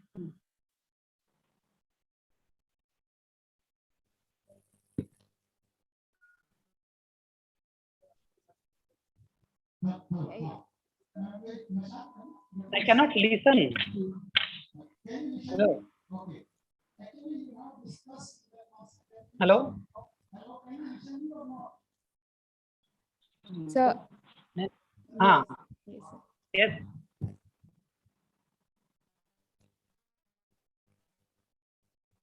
Yes, Mr. Speaker. Can you, now I am asking one question. You have discussed the definition or concept of market intelligence. Okay. Yeah. Okay. And one slide is exclusively on that market intelligence is for P. You have said this thing. You agree with that? Yes, because these are the major components of this market. No. What is the major source of this definition? These are from the one of the that reference I have referred. Okay. You can share the source of this definition to us, because this seminar, very important seminar, or like this many other seminars and sessions are there on market intelligence. Basically, roughly the market intelligence is a process of collecting data or information on various sources Yeah. From various sources, adequate sources, various sources, reliable sources on demand, supply, prices, and policies. And Yes, even those information which cannot be captured in quantitative form. And then analyzing them by using modern statistical mathematical tools and techniques. And then whatever come out, that is information based on market intelligence, and then disseminating it to the stakeholders, including farmers. This is a broad system. What you are discussing, this is 4P. This may be somewhere you have noted, but I think we need to support it with some references. This is just clarification. Right point, sir. Because it is a major is a collection of the data reliable from the reliable sources. And so it is not for, okay, you take care of this. This is not a definition. This may be one component of the definition, or maybe understand. Okay, please. Okay, thank you. Can I share? Second? Yes, sir. You can start your next presentation, sir.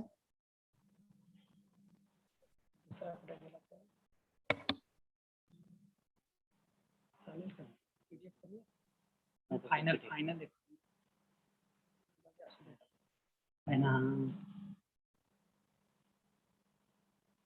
Yes. Madam, hello? Screen is visible, no? Yes, sir. Your screen is visible and you are audible. Sir, can you conclude in 2 or 3 minutes this next presentation? Definitely. So, second presentation on the selection of market-oriented enterprises in integrated farming system for enhancing the farm income and employment generation in Konkan region.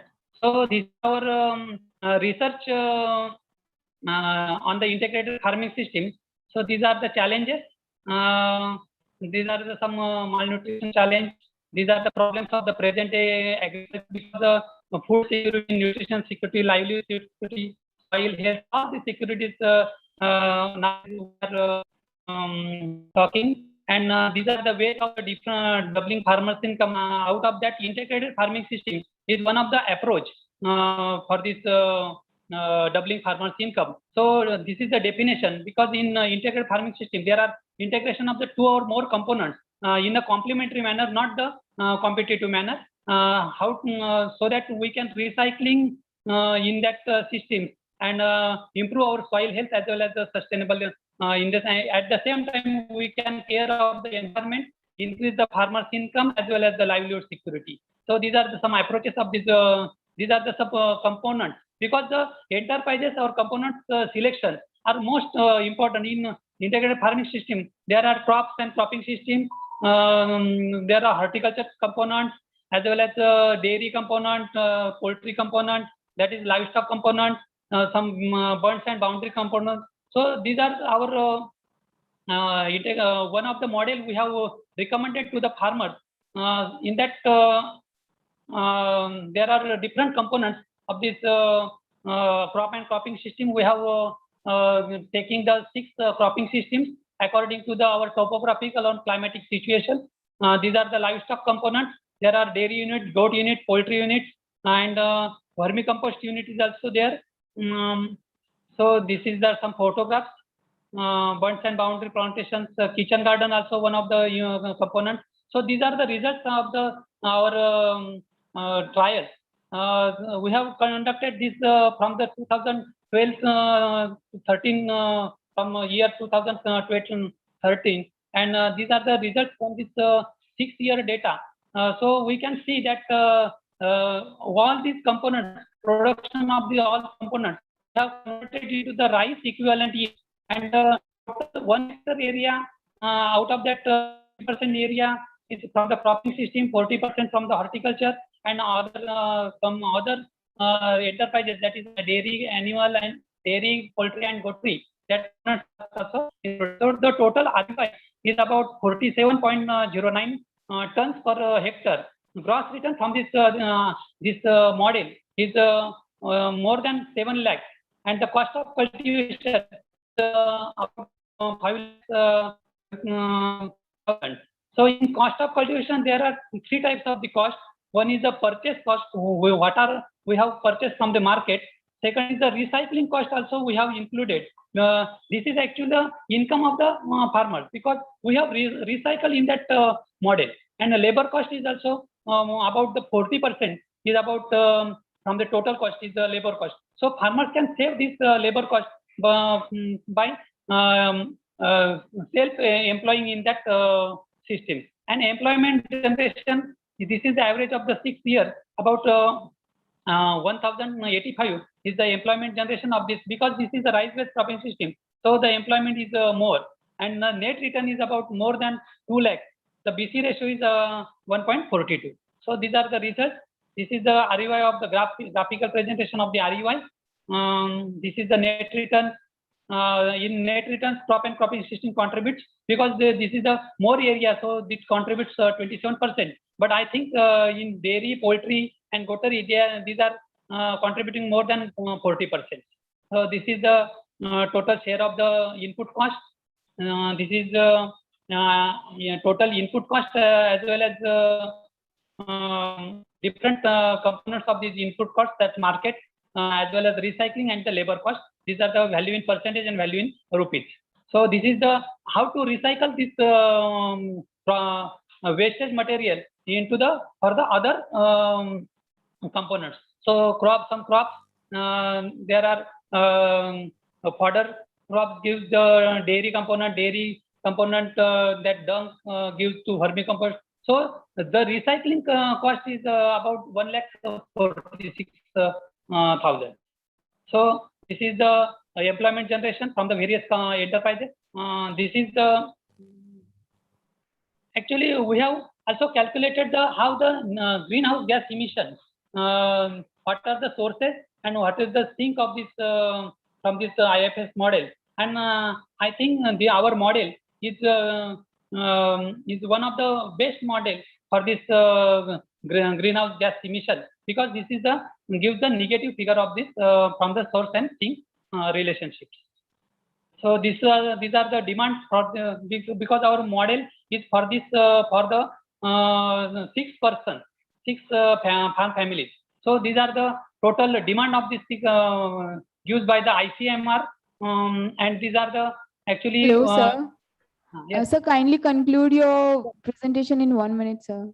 So this is another model developed by the Carland scientists, and in that there are poultry component, fish component is also there. So my conclusion is that integrated farming system is the foremost option in the doubling farmers' income. Selection of proper enterprises, that profit-making enterprises with agronomical interventions are important to augment the productivity, profitability, sustainability, and the farmers' income. Farmers can increase their net return by saving the expenditure on farm labor through employment of family labor. And the 6-year compiled data of IFS model shows that as far as the demand of the essential foods for the family of 6 members per annum is considered, the annual production in this model was surplus to cereals, oilseeds, meal, fruits, and vegetable commodities. Thank you. Thank you. Thank you, sir. If anyone have any questions, they can ask. Anyone? Okay. Moving forward, now I would like to request the chairman of this technical session 4, Dr. S.S. Kalamkar, sir, for his remarks and comments on the presentation, which were good in style and essence. Over to you, sir. Thank you.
I feel very happy to see that by the Satish Kumar, Jigar Patel, and also by Narendra Singh.